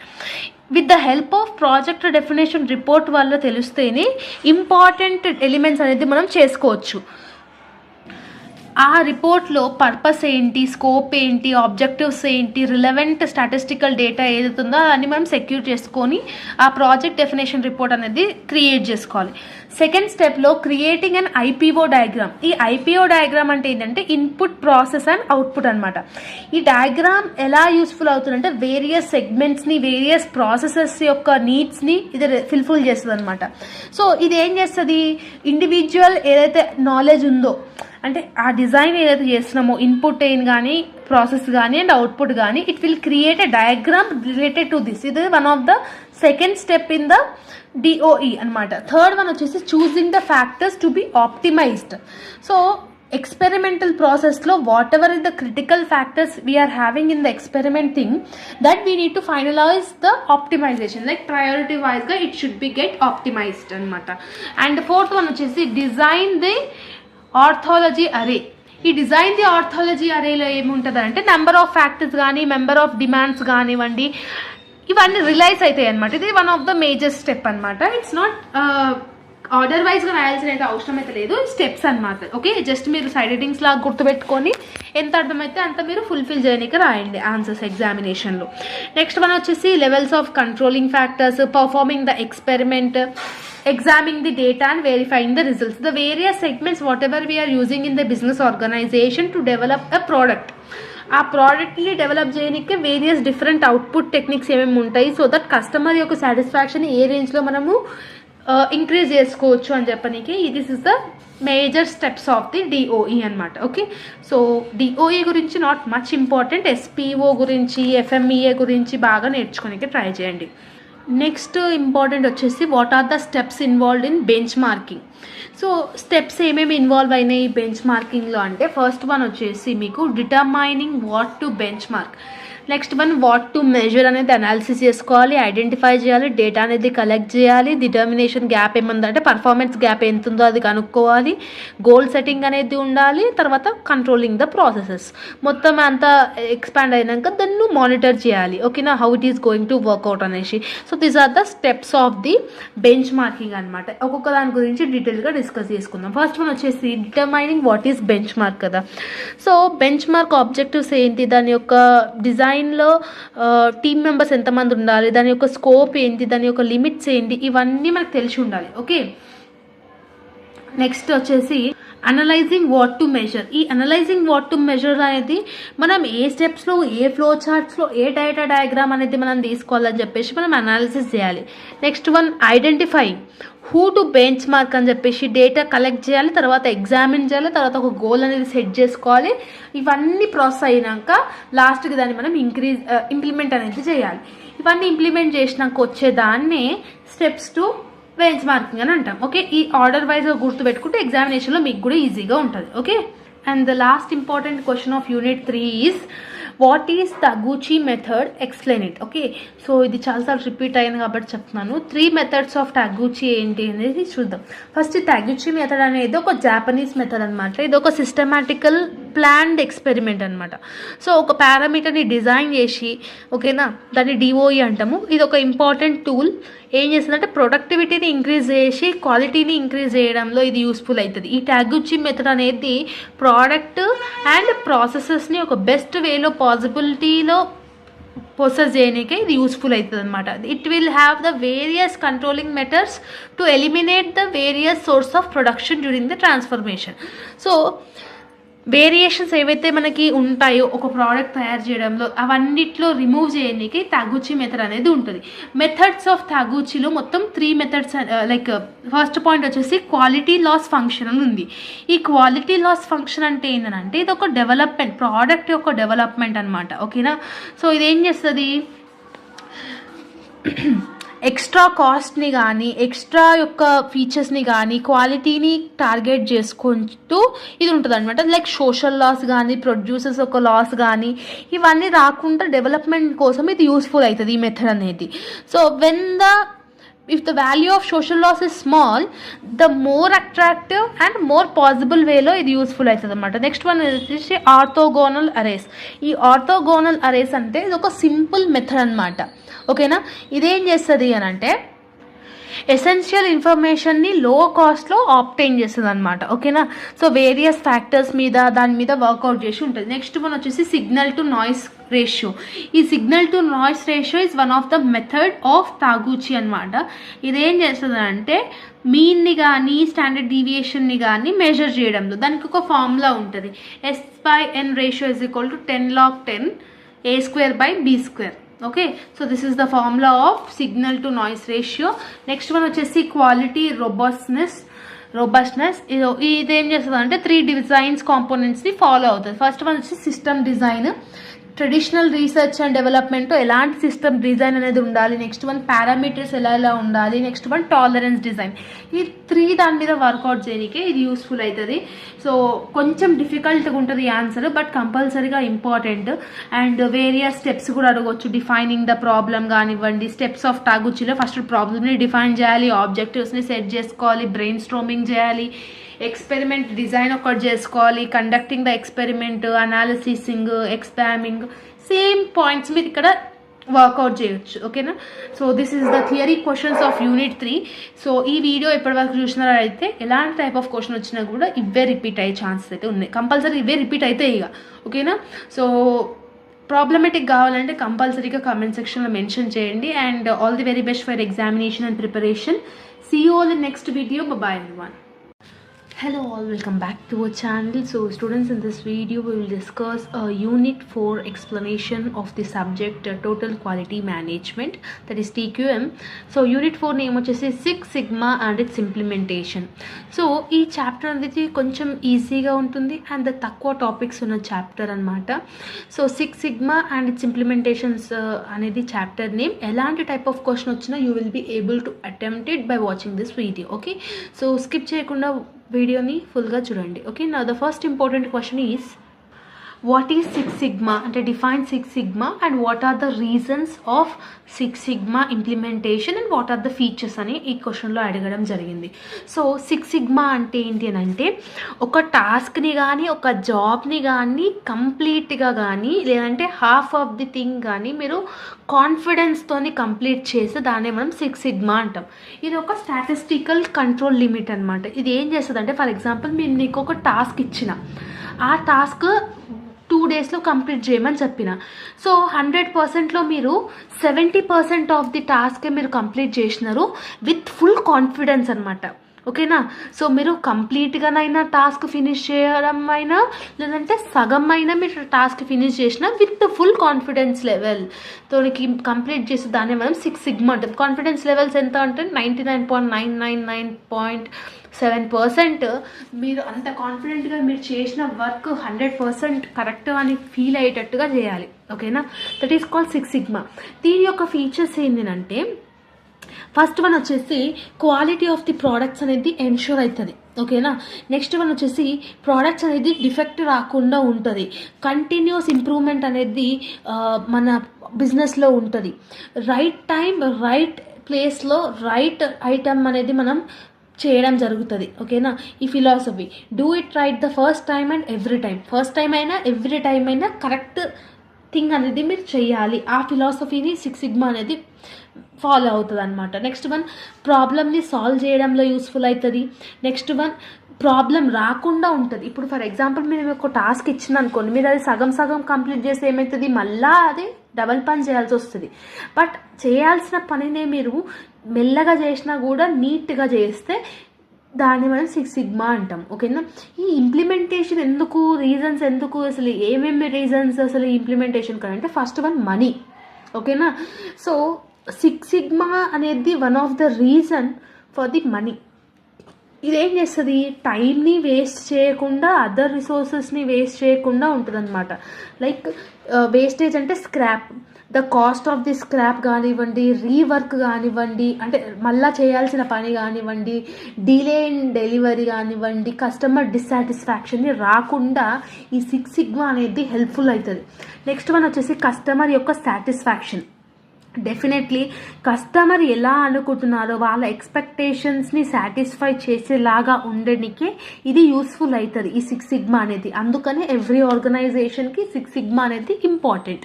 నెక్స్ట్ వన్ వచ్చేసి క్వాలిటీ. ఒక ప్రోడక్ట్ కానీ ఒక సర్వీస్ కానీ మనం ఎన్ష్యూర్ చేస్తున్నప్పుడు అది గుడ్ క్వాలిటీ కండిషన్లో ఉండాలి. అట్లయితేనే కంపెనీకి ఫ్యూచర్లో బెనిఫిట్స్ వస్తాయి అండ్ పాజిటివ్ రెస్పాన్స్ వస్తుంది, రెప్యుటేషన్ అనేది కూడా ఇంక్రీజ్ అవుతుంది. ఓకేనా, నెక్స్ట్ వన్ వచ్చేసి ఇంపాక్ట్ ఆన్ ఎంప్లాయీస్. ఎంప్లాయీస్కి ఏం ఇంపాక్ట్ అవుతుంది అని అంటే, ఫస్ట్ వన్ వచ్చేసి కాస్ట్ అనేది రెడ్యూస్ అవుతుంది, కస్టమర్స్ నీడ్స్ని ఫుల్ఫిల్ చేసేలాగా ఉంటుంది. సో ఇవన్నీ ఎక్కడ అచీవ్ అవుతుంది అని అంటే 6 sigmaని మనం ఫాలో అవుతున్నప్పుడు. నెక్స్ట్ మనం వచ్చేసి ఆఫ్ కోర్స్ గ్రోత్ అనేది ఉంటుంది బిజినెసెస్కి. ఎప్పుడైతే కస్టమర్ సాటిస్ఫాక్షన్ మనం రీచ్ అవుతున్నామో డెఫినెట్లీ మన బిజినెస్ అనేది ప్రాఫిటబిలిటీలో రన్ అవుతుంది. Next one competitive advantage. Competitive advantage అని అంటే ఏంది, నేషనల్ వైజ్గా కానీ లోకల్ వైజ్గా కానీ స్టేట్ వైజ్గా కానీ నీ యొక్క ప్రోడక్ట్ కస్టమర్స్ని ఇంప్రూవ్మెంట్ సాటిస్ఫాక్షన్ నీడ్ చేస్తున్నాం అంటే definitely you will be the competitor in the present market. So that is also one of the reason for to implement 6 sigma. Okay, so this is the important question. And next important question వచ్చేసి objectives and implementation. And ఈ concept ఏంటి, 6 sigma concept ఏంటి, దాని యొక్క objectives ఏంటంటే, first one వచ్చేసి to decrease variations. Variations అంటే ఏంటి, బోత్ ప్రోడక్ట్స్లో వచ్చిన కాన్ఫిడెన్స్ కానివ్వండి, క్వాలిటీ కానివ్వండి, ఇవన్నీ అచీవ్ చేయడంలో ఈ 6 sigma అనేది యూస్ఫుల్ అవుతుంది. డిఫెక్ట్స్ రీవర్క్ రాకుండా ఈ 6 సిగ్మా అనేది యూస్ఫుల్ అవుతుంది. ప్రొడక్టివిటీ లెవెల్ అనేది ఇంక్రీజ్ అవుతుంది. కస్టమర్ సాటిస్ఫాక్షన్ని ఇంప్రూవ్ చేస్తుంది. బాటమ్ లైన్ని ఇంక్రీజ్ చేయడానికే చూస్తుంది. అంటే ప్రొడక్షన్ కాస్ట్ కానివ్వండి, మెటీరియల్, మ్యాన్ వర్క్, ఇవన్నీ ఏవైతే ఉన్నాయో ఇవన్నీ తగ్గించడంలో చూస్తుంది అనమాట. ఓకేనా, this are the various objectives of 6 sigma. Okay, next important question ఏంటంటే draw and explain framework of 6 sigma అని అన్నాడు. సో ఈ 6 సిగ్మా అంటే ఏంటి, దాని యొక్క ఫ్రేమ్వర్క్ ఏంటి, దాన్ని డయాగ్రామ్ని డ్రా చేసి ఎక్స్ప్లెయిన్ చేయండి అని చెప్తున్నారు. సో ఇది one of the important question అనమాట. 6 సిగ్మా అనేది definition is the common for every question అనమాట. So definition and the meaning is the same. So framework ఎలా ఉంటుంది, దీని యొక్క డయాగ్రామ్ ఎలా ఉంటుంది అంటే ఇక్కడ మీరు డయాగ్రామ్ చూడండి. డిఫైన్, మెజర్, తర్వాత అనాలిసిస్ చేయాలి, తర్వాత ఇంప్రూవ్ చేయాలి, తర్వాత కంట్రోల్ చేయాలి.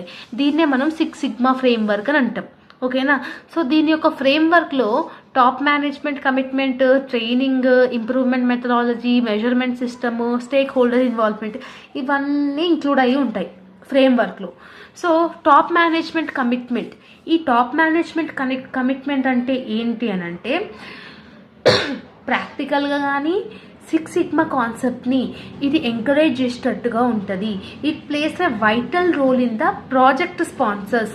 ఓకేనా, సో మన యొక్క యాక్టివిటీస్ని, ఆర్గనైజేషన్ యొక్క యాక్టివిటీస్ని ఇంప్రూవ్ చేయాలి అన్న top management motivation and commitment is important. Next one వచ్చేసి ట్రైనింగ్. ట్రైనింగ్ అంటే ఎంప్లాయీస్కి మనం ఎంత పార్టిసిపేషన్ ఇన్ ట్రైనింగ్ ఇస్తామో మన క్వాలిటీ అనేది అంత ఇంప్రూవ్మెంట్ అనేది అవుతుంది. That is the second framework point అనమాట. థర్డ్ వన్ వచ్చేసి ఇంప్రూవ్మెంట్ మెథడాలజీ. ఇంప్రూవ్మెంట్ మెథడాలజీ అనేది one of the core factor of the 6 sigma project. ఇది ఏం చేస్తుంది అంటే ఒక ప్రోడక్ట్లో మనకి ఏదైనా ప్రాబ్లం వచ్చినప్పుడు దాని రూట్ కాజ్ అసలు ఎక్కడి నుంచో ప్రాబ్లం అనేది వస్తుంది, పర్ఫార్మెన్స్ ఎక్కడ లో అవుతుంది, దానికి డిఫెక్ట్స్ ఎక్కడి నుంచి వస్తున్నాయి, ఇవన్నీ ఇంపార్టెంట్. అన్ని గురించి మెజరబుల్ చేసేదే ఈ 6 సిగ్మా ఇంప్రూవ్మెంట్ మెథడాలజీ అని అర్థం. నెక్స్ట్ వచ్చేసి మెజర్మెంట్ సిస్టమ్. సో రిలవెంట్ డేటాని ఎలా మెజర్ చేసుకొని, ఎలా కలెక్ట్ చేసుకొని, ఎలా అనాలిసిస్ చేస్తున్నాం అనేది కూడా ఇంపార్టెంట్. రిలవెంట్ డేటా అనేది important. Okay, so that is the measurement system. Last one వచ్చేసి stakeholder involvement. Stakeholder అంటే ఎవరు? Whoever is the persons involving in an organizations are called stakeholders. Either customers కానివ్వండి, suppliers కానివ్వండి, employees కానివ్వండి, owners కానివ్వండి, these are all the people who are involved in an business కదా, there are called stakeholders. వీళ్ళందరూ involve అయితేనే ఒక frequent 6 sigma rule అనేది follow అవుతాం. ఓకేనా, నెక్స్ట్ ఇంపార్టెంట్ ఏంటి అని అంటే organizational setup of 6 sigma approach అని ఉంది. ఇందులో ఈ డయాగ్రామ్ ఉంది కదా, చెప్పాను కదా, appeal council, sponsor, championship, black belt, black belts, master black belt, green belt, team members, ఇట్లా ఇది ఒక ఫ్లో చార్ట్ అనేది ఉంది. ఈ అపీల్ కౌన్సిల్ ఏంటంటే ఇది హెడ్ ఆఫ్ ది ఫంక్షన్ అనమాట. ఈ అపీల్ కాన్సెప్ట్లో సివిఓ, లైక్ మేనేజర్, డైరెక్టర్ కానివ్వండి వీళ్ళు ఉంటారు. స్పాన్సర్స్ అంటే ఎవరైతే ప్రాజెక్ట్ని గ్రోత్ చేయాలని చూస్తున్నారో, ఇంప్రూవ్మెంట్ చేయాలని చూసుకుంటున్నారో వాళ్ళు స్పాన్సర్స్. ఛాంపియన్స్ అంటే ఎవరు? విజన్స్, బిజినెస్ యొక్క డెసిషన్స్ కానీ దాని యాక్టివిటీస్ని కానీ ఒక పార్ట్ ఆఫ్ ది అవైలబిలిటీగా తీసుకునే వాళ్ళని ఛాంపియన్స్. మాస్టర్ బ్లాక్ బెల్ట్ అంటే ఏంటంటే 15 ప్రాజెక్ట్ కంప్లీషన్ అయ్యేటట్టుగా, నియర్లీ 15 ప్రాజెక్ట్ కంప్లీషన్ అయితే దాని మీద మాస్టర్ బెల్ట్. బ్లాక్ బెల్ట్స్ అంటే ఏమంటామనంటే ఆ persons who completed the black belt certification at least 4 ప్రాజెక్ట్లో ఎఫెక్టివ్గా కంప్లీట్ చేయడానికి వాళ్ళని బ్లాక్ బెల్ట్స్ అంటాం. గ్రీన్ బెల్ట్ అంటే ఏంది? Who completed green belt certification and improves project effectively. Last one వచ్చేసి టీమ్ మెంబర్స్ అంటే ఇది తక్కువ నుంచి ఇట్లా ఎక్కువ అనేది ఉండదు. Okay, this is the organizational setup of 6 sigma approach అనే అర్థం. ఓకే, నెక్స్ట్ ఇంపార్టెంట్ క్వశ్చన్ వచ్చేసి మోడల్ ఆఫ్ డిఎంఏఐసి, దాని గురించి ఎక్స్ప్లెయిన్ చేయమని చెప్పి అడిగినారు. ఇది ఒక ప్రాబ్లమ్ సాల్వింగ్ అప్రోచ్ అనమాట. దీంట్లో మొత్తం 5 పేజెస్ ఉంటాయి, డిఎంఏఐసి అని చెప్పేసి. ఫస్ట్ వన్ వచ్చేసి డిఫైన్ ఫేజ్. ఫస్ట్ మనం ప్రాబ్లం ఎక్కడి నుంచి వచ్చింది అనేది క్లియర్గా అబ్జర్వ్ చేయాలి, that is called define phase. ఇందులో ప్రాబ్లమ్ ఐడెంటిఫై చేసి దాని యొక్క మెజర్స్ ఏంటి, దాని అనాలిసిస్ ఏంటి, everything we will discuss in this phase. Next one measure phase. ఈ మెజర్ ఫేజ్లో different critical problem solving nature ఏవైతే ఉన్నాయో, ఓకేనా. సో దాని గురించి ఇన్వాల్వ్మెంట్ అయిన దాని గురించి అనాలిసిస్ చేసేదే మెజర్ ఫేజ్ అనమాట. నెక్స్ట్ వన్ వచ్చేసి అనాలిసిస్.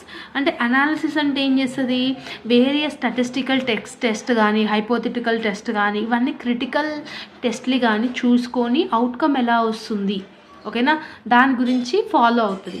నెక్స్ట్ వన్ వచ్చేసి ఇంప్రూవ్ ఫేజ్ అంటే వేరియస్ ఎఫెక్టివ్నెస్ని అవుట్కమ్స్ని మెజరబుల్ చేసి దాని రేంజ్ని దాని యొక్క కస్టమర్ సాటిస్ఫాక్షన్ని ఇంప్రూవ్ చేసినట్టుగా ఉంటుంది. That is called I. And the last one C ఏంటి అంటే control phase. To ensure the quality, productivity and the processes whatever we have getting involve దాని అన్నిటిని ఎలిమినేట్ చేసి ఫస్ట్ 4 phases ఏదైతే అనుకున్నామో అది కంట్రోల్ చేసేటట్టుగా ఉందా లేదా అని చెప్పి చూస్తుంది. This is the final phase of DMAIC. Okay, last important question ఏంటంటే benefits and cost of 6 sigma. ఈ 6 sigma వల్ల బెనిఫిట్స్ ఏమేమి ఉంటాయి, దానివల్ల మనకి ఏమేమి కాస్ట్ వస్తుంది అంటే ఫస్ట్ వన్ కాస్ట్ ఎక్స్పెన్స్ ఏమి వస్తుంది అంటే ఫస్ట్ వన్ వచ్చేసి ఇంప్రూవ్మెంట్ ఇంప్లిమెంటేషన్ కాస్ట్. అంటే న్యూ సొల్యూషన్స్ని న్యూ డిజైన్ని ఫైండ్ అవుట్ చేయడానికి డిఫరెంట్ ఎక్స్పెన్స్ అనేది మనకి అవసరం అవుతాయి. So that is the expenses only. Training cost అనేది is an expenses. Indirect payroll అనేది ఉంటుంది, అంటే కస్టమర్స్ కానీ ఇంప్రూవ్మెంట్ ప్రాజెక్ట్స్ కానీ మెజరబుల్ చేయడానికి టీమ్ మెంబర్స్లకి ఇవన్నిటికీ ఇండైరెక్ట్ పేరోల్ ఉంటుంది కదా. సో డైరెక్ట్ పేరోల్ అంటే ఏంది, బ్లాక్ బెల్ట్స్కి కానీ లైక్ ఇండివిజువల్స్ కీ రోల్స్ని మెయింటైన్ చేసే వాళ్ళకి కానీ వాళ్ళకంతకే కాస్ట్ అవుతుంది కాబట్టి it is also one of the direct payroll అనమాట. Okay, then what is the advantages of 6 sigma అంటే ఏంటంటే ఫస్ట్ వన్ వచ్చేసి consistent success. Definitely when we'll improve our problem solving nature success అనేది ఆటోమేటిక్గా వస్తుంది. ఓకే, కంటిన్యూస్ ఇంప్రూవ్మెంట్ అనేది it will be possible only in the 6 sigma. Next one individual goals అనేది we can setup. Okay, 99.997% perfection అనేది ఒక ప్రోడక్ట్లో ఉంటుంది. Defect free products అనేది కూడా we will be able to achieve it. And value of customers ఉంటారు, enhance value of customers, rate of improvement ఉంటుంది. Okay, promote learning, executive strategic change, different types of advantages also we can achieve in 6 sigma. So this is the questions of unit 4 in TQM. If you are having any further doubts, let me know in the comment section. Hope you got clarity about this 4th unit. If you are having any further doubts, let me know in the comment section. All the very best for your examination and preparation. See you all in the next video. Bye bye everyone. Hello all, welcome back to our channel. So students, in this video we will discuss unit number 5, 8 marks explanation of the subject TQM, that is total quality management. So unit 5 name వచ్చేసి TQM in various sectors. Previous videos already TQM కి సంబంధించిన అన్ని videos upload అయి ఉన్నాయి. Just check out in our channel for the videos, and whatever the questions and whatever the topics are there in unit number 5, by watching this video you will be able to attempt the questions in your examination. Okay, so skip cheyakunda last varaku chudandi. So the first important question is, what is manufacturing sector and what are the some manufacturing sectors which requires TQM? Manufacturing sector ante endi, elanti manufacturing sector lo ee TQM anedi compulsoryga important, and how it is implementation of TQM in manufacturing sectors అనేది ఈ question అనమాట. So manufacturing sectors అంటే ఏంటి, converting the raw materials into finished ప్రోడక్ట్ని చేసేదాన్నే manufacturing అంటారు. ఒక raw మెటీరియల్ని ఫినిష్డ్ గూడ్స్ లాగా కన్వర్ట్ చేసేదాన్ని మ్యానుఫ్యాక్చరింగ్ సెక్టర్. ఫర్ ఎగ్జాంపుల్ ఒక వుడ్ని చైర్ లాగా కన్వర్ట్ చేసేదాన్ని మ్యానుఫ్యాక్చరింగ్ సెక్టార్ అంటారు. So this is the meaning of it. So which requires అంటే ఏ మ్యానుఫ్యాక్చరింగ్ సెక్టార్స్ కంపల్సరీగా TQM అనేది ఇంపార్టెంట్ అంటే ఫస్ట్ వన్ వచ్చేసి automobiles, like any type of electronic డివైజెస్లో కానివ్వండి. నెక్స్ట్ ఫార్మాక్యూటికల్స్, లైక్ మెడికల్కి సంబంధించింది కానివ్వండి, consumer electronics, clothing, electrical equipments, petroleum products. ఈ 6 మ్యానుఫ్యాక్చరింగ్ సెక్టార్స్లో కంపల్సరీగా TQM అనేది రిక్వైర్ అయి ఉంటుంది. ఈ TQM అనేది ఎలా ఇంప్లిమెంటేషన్ చేస్తాము మ్యానుఫ్యాక్చరింగ్ సెక్టార్లో అని అంటే ఫస్ట్ వన్ వచ్చేసి relationship between the supply management. Supplier మేనేజ్మెంట్తో ఒక స్ట్రాంగ్ రిలేషన్షిప్ అనేది మెయింటైన్ చేయాలి. So quality of incoming materials కానివ్వండి, లైక్ రా మెటీరియల్స్ ఎంత క్వాలిటీగా ఉన్నాయి, సప్లై ఎలా ప్రాక్టీస్ చేస్తున్నారు, సో ఇవన్నీ చెక్ చేసుకోనికి సప్లయర్తో స్ట్రాంగ్ రిలేషన్షిప్ అనేది ఇంపార్టెంట్. నెక్స్ట్ మనం వచ్చేసి customer satisfaction. When you give a primary accept for your customer satisfaction, definitely the foundation ఏదైతే బిజినెస్ ఎక్స్పెక్టేషన్స్ ఏదైతే ఉన్నాయో కంపల్సరీగా మనకి కావాల్సినట్టు ఇంప్రూవ్ అవుతుంది. ఓకేనా, కస్టమర్స్ దగ్గర నుంచి ఫీడ్బ్యాక్ తీసుకోవడం కానివ్వండి, వాళ్ళ రిక్వైర్మెంట్స్ని బట్టి నెక్స్ట్ ప్రోడక్ట్స్ ఎలా అప్డేట్ చేయడం కానివ్వండి, ఇవన్నిటిని. నెక్స్ట్ మనం వచ్చేసి ఆప్టిమైజింగ్ ప్రాసెస్. ఈ ఆప్టిమైజింగ్ ప్రాసెస్ అంటే ఏంటంటే వేస్టేజ్ని మినిమైజ్ చేస్తుంది. ఓకేనా, అండ్ ప్రాసెస్ అండ్ ప్రాఫిటబిలిటీని మ్యాక్సిమైజ్ చేయడానికి ఇది యూస్ఫుల్ అవుతుంది అనమాట. That is called optimising process. And the last one వచ్చేసి కంటిన్యూస్ ఇంప్రూవ్మెంట్స్ అనేది టీక్యూఎం అనేది మెయింటైన్ చేస్తుంది ఒక బిజినెస్లో. లైక్ ఎంప్లాయీ కానివ్వండి, టీమ్ వర్క్ కానివ్వండి, ప్రాబ్లమ్ సాల్వింగ్ కానివ్వండి, ఎలాంటి type of activity, business activity ఎలాంటి టైప్ అయినా కూడా సో క్వాలిటీని ఇంక్రీజ్ చేస్తుంది, డిఫెక్ట్స్ని అంటే ప్రోడక్ట్ యొక్క డిఫెక్ట్స్ని రెడ్యూస్ చేయడంలో ఈ టీక్యూఎం అనేది ఇంప్లిమెంటేషన్ అనేది అవుతుంది. So this is the top most 4 implementation of TQM in manufacturing sector. Second వచ్చేసి ఆటోమొబైల్ ఇండస్ట్రీ అంటే ఏంటి అని అంటున్నాడు. సో ఆటోమొబైల్ ఇండస్ట్రీ అంటే ఏంటి? Designing, developing, producing, marketing, selling, repairing and modifying automobiles. Like cars కానివ్వండి, మోటార్ వెహికల్స్ కానివ్వండి, trucks కానివ్వండి, దీన్ని డెవలప్ చేసి, ప్రొడ్యూస్ చేసి, మార్కెటింగ్ చేసి, సేల్స్ చేసి, రిపేరింగ్ చేసి దాన్ని ఆటోమొబైల్ ఇండస్ట్రీ అని అంటాం. దీనికి టీక్యూఎం అనేది ఎలా ఇంప్లిమెంట్ అవుతుందంటే ఫస్ట్ వన్ కస్టమర్ సెంట్రిక్ అనమాట. సో మోస్ట్లీ కస్టమర్ ఎలా అడుగుతున్నారు, దాని యొక్క డిజైన్ ఏంటి, దాని గురించి కన్సిడర్ చేయాలి. ఎంకరేజ్ ఎంప్లాయీని ఎలా ఎంకరేజ్ చేయాలి, లైక్ రిపోర్ట్ క్వాలిటీ ఇష్యూస్ ఏమైనా వచ్చినా కూడా ఎలా ఇంప్రూవ్ చేయాలనేది ఎంకరేజ్ ఎంప్లాయీ దాంట్లో ఉంటుంది. ప్రాసెస్ మేనేజ్మెంట్ అంటే ఏంటి అని అంటే డిఫరెంట్ ప్రాసెసెస్ మీద, డిఫరెంట్ దాని మీద ఇంప్రూవ్మెంట్ కోసము ఇది యూస్ఫుల్ అవుతుంది. సప్లై రిలేషన్షిప్ ఉంటుంది. డేటా డ్రివెన్ డెసిషన్ మేకింగ్ అని అంటాం, DDDM. ఈ డేటా డ్రివెన్ డెసిషన్ మేకింగ్ ఏం చేస్తుంది అంటే ఇది ఒక కీ పర్ఫార్మెన్స్ అనమాట. కస్టమర్ సాటిస్ఫాక్షన్ని, ప్రోడక్ట్ యొక్క క్వాలిటీని, బిజినెస్ యొక్క ఎఫిషియన్సీని, ఇవన్నిటిని చూసుకోనికే యూస్ఫుల్ అవుతుంది. And continuous improvement of course ఉంటుంది లీడర్షిప్లో.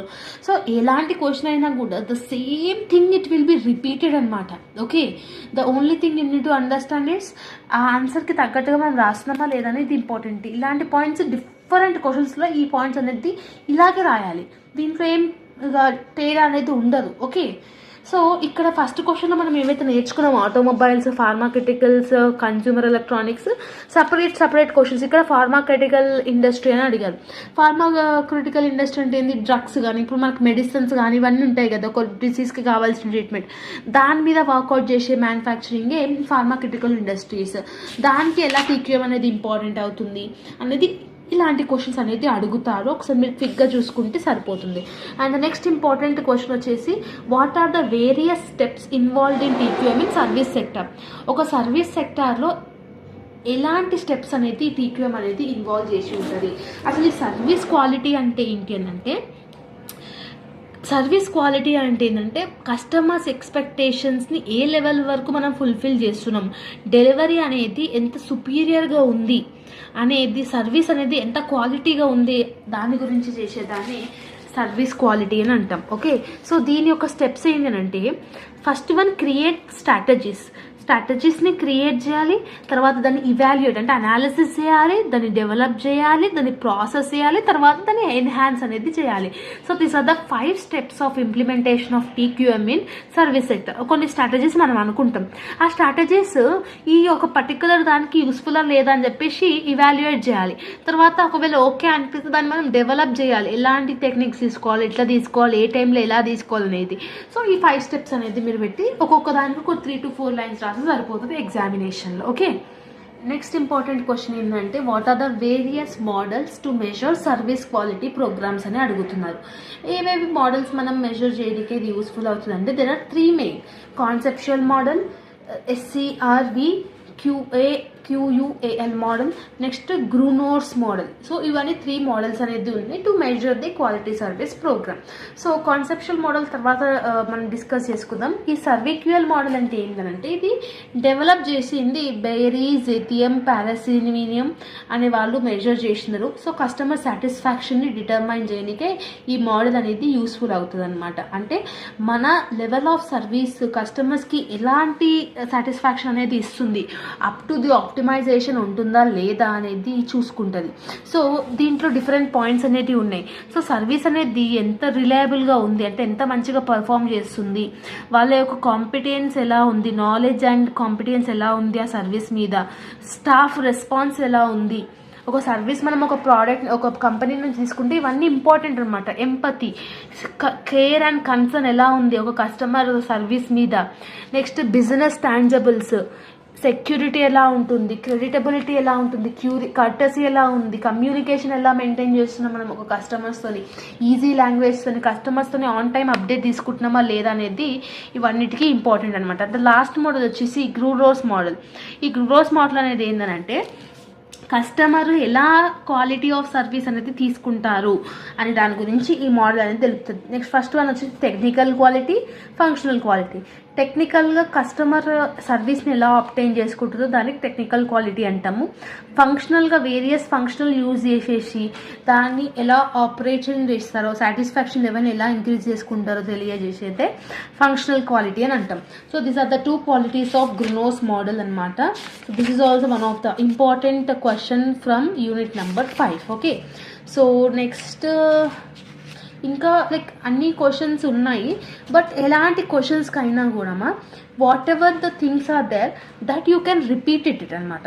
సో సపరేట్గా నేర్చుకోవాలి. ప్రతి ఒక్క క్వశ్చన్కి మనం చూసుకున్నా కూడా కాన్సెప్ట్ అనేది same, the way of elevating the answer is important అనమాట. That is the only thing I want to tell you all. Okay, so ఇవి గుర్తుపెట్టుకుంటే మాత్రం it will be more than enough. See మనం మోస్ట్లీ కస్టమర్స్ని ఎలా satisfy చేయాలి, service యొక్క quality ఎలా ఉండాలి, వాళ్ళ ఇంప్రూవ్మెంట్ ఎలా ఉండాలి, ఓకేనా, సర్వీస్ క్వాలిటీ అనేది మ్యూచువల్ ఫండ్స్లో ఎలా ఇంక్రీజ్ అవుతుంది, దాని యొక్క ఫ్రేమ్వర్క్ ఏంటి, ఎవ్రీ టైం దీని గురించి మనం డిస్కస్ చేయడం జరుగుతుంది. So this is about the TQM అనమాట. అంటే ఈ యూనిట్లకి TQM అనేది వేరియస్ సెక్టార్స్ మీద ఎలా ఇంపాక్ట్ అవుతుంది.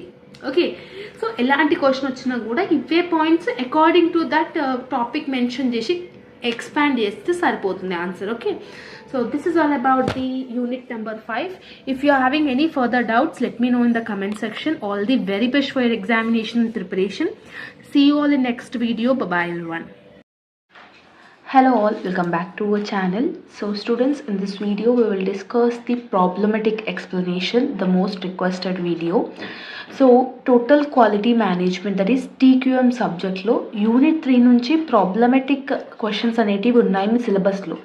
But I want to give you a clarity that in the examinations it won't repeat అనమాట.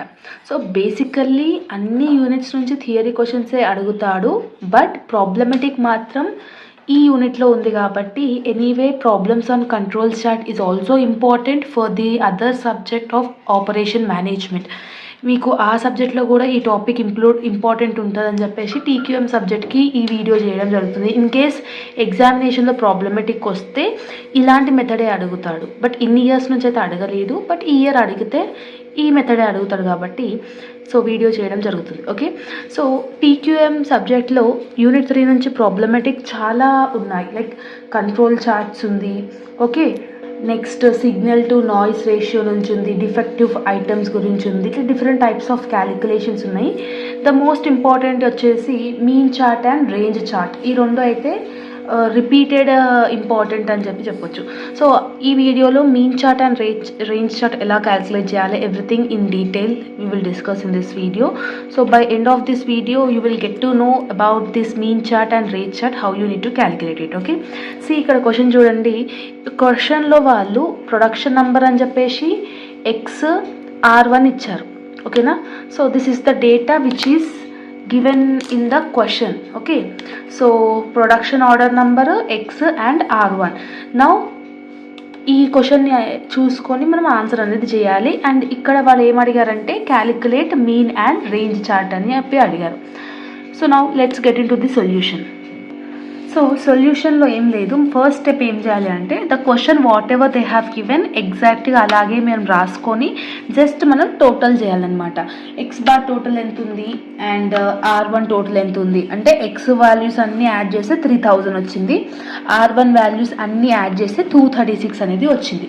So this is the simple thing you need to do అనమాట. After that question చదివినాక సొల్యూషన్లో the same thing మీరు draw చేసుకొని just మీరు totals కనుక్కోవాలి, X బార్ది అని R1ది. నెక్స్ట్ ఫస్ట్ థింగ్ మనం ఏం కనుక్కోవాలి అంటే మీన్ కనుక్కోవాలి. Okay, to calculate mean what is the formula అంటే sigma X bar by N.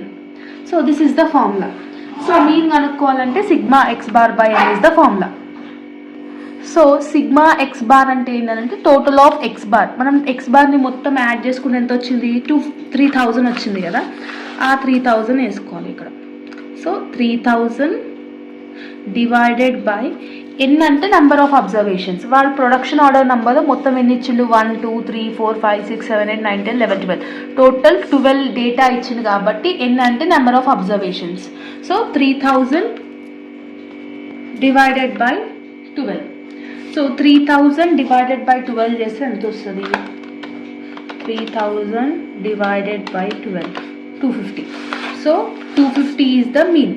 So mean is equal to 250. Okay, so this is the thing you need to calculate it. Mean కనుక్కున్నాము, ఇప్పుడు మనం ఏం కనుక్కోవాలి, range కూడా కనుక్కోవాలి.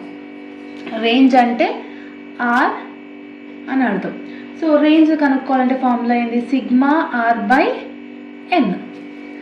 Sigma R by N. ఇప్పుడు sigma are అంటే ఏంటి, total of R1. Total of R1 ఎంత వచ్చింది, 236. ఎన్ అంటే నెంబర్ ఆఫ్ అబ్జర్వేషన్ అని చెప్పిన. సో 236 డివైడెడ్ బై 12 చేయాలి. 236 డివైడెడ్ బై 12 చేస్తే R1 వచ్చేసి మనకి 19.67 ఉంటుంది. So this is the range అనమాట. ఇప్పుడు మనం క్యాలిక్యులేషన్లో ఫస్ట్ మనం టేబుల్ టోటల్ చేసుకున్నాక మీన్ కనుక్కోవాలి, రేంజ్ కనుక్కోవాలి. This is the things you need to do. So mean ఏమో 250 వచ్చింది, R1 ఏమో 19.67 వచ్చింది. ఇప్పుడు ఏదైనా ఒక నెంబర్ని మనం అజ్యూమ్ చేసుకోవాలి. లైక్ నెంబర్ ఆఫ్ అబ్జర్వేషన్స్ అనేది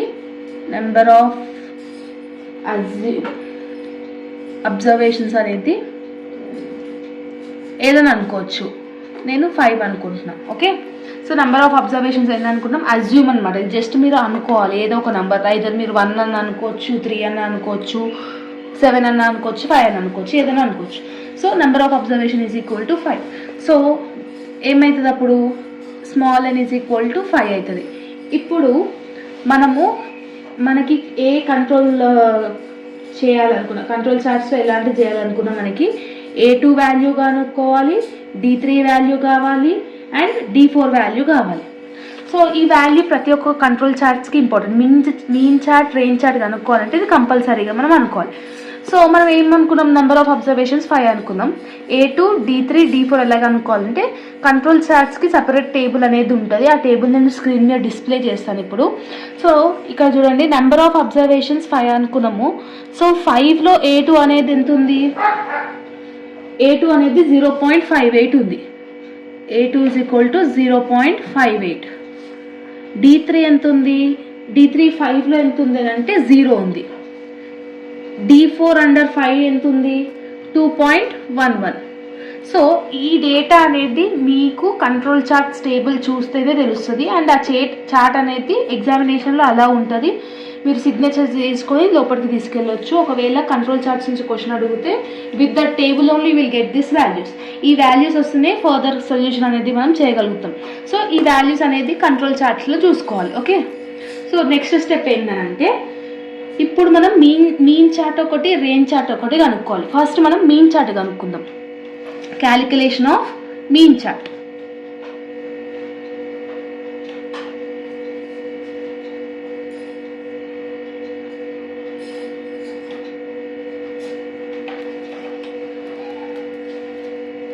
సో మీన్ చార్ట్ కావాలంటే మనకి 3 స్టేజెస్ ఉంటాయి అన్నమాట. మీన్ చార్ట్లో ఏమేమి కనుక్కోవాలి అంటే అప్పర్ కంట్రోల్ లిమిట్,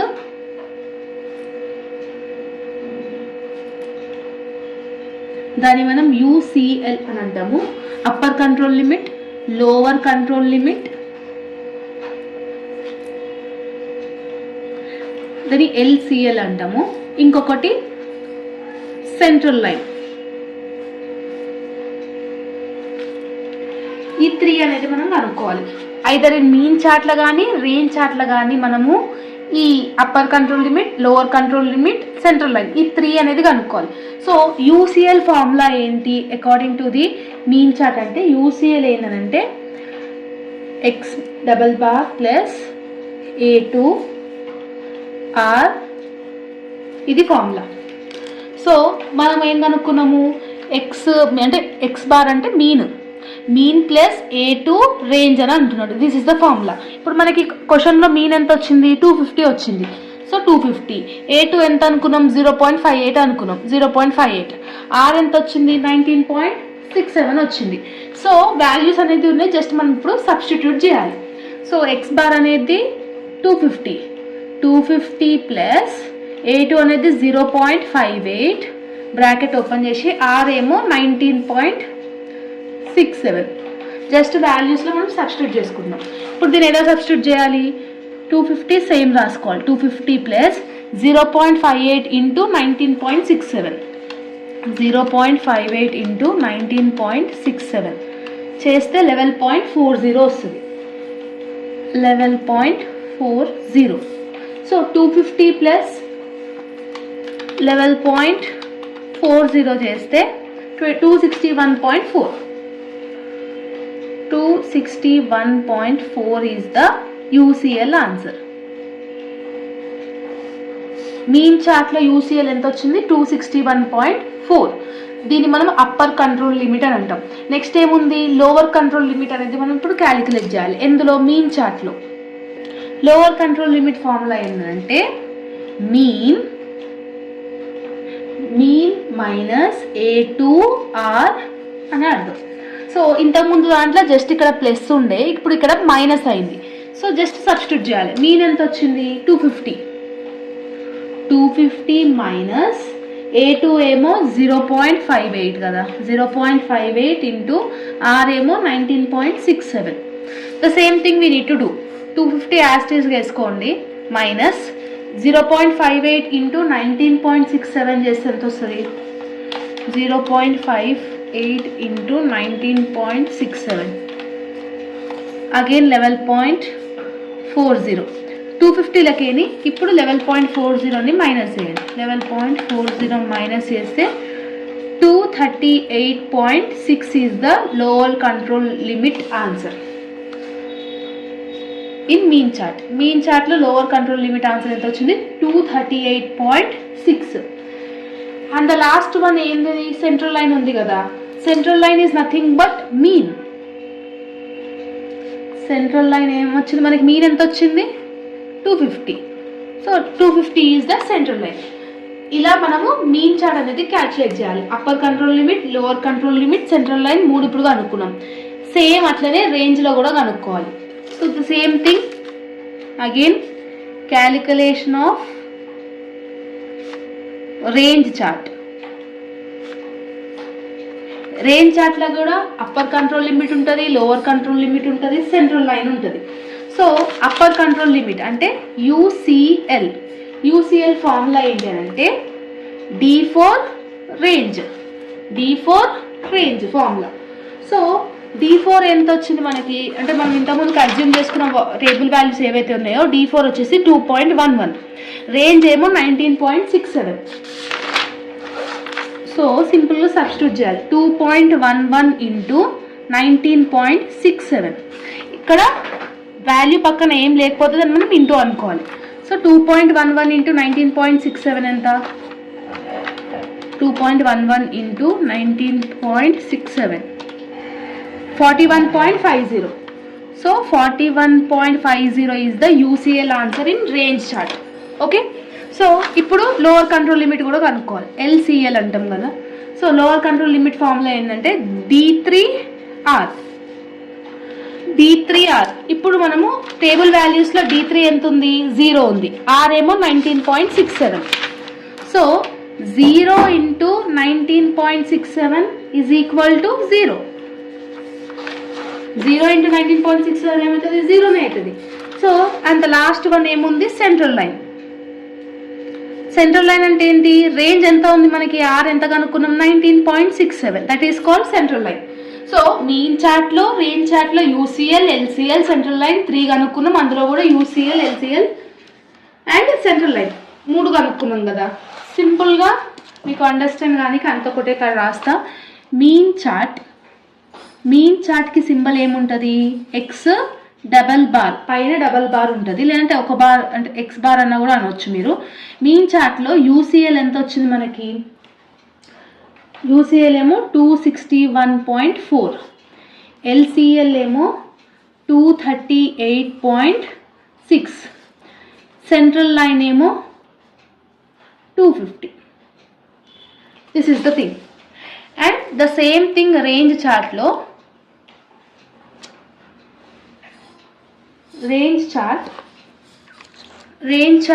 యూసీఎల్ ఏమో 41.50, ఎల్సీఎల్ ఏమో 0, సెంట్రల్ లైన్ ఏమో 19.67.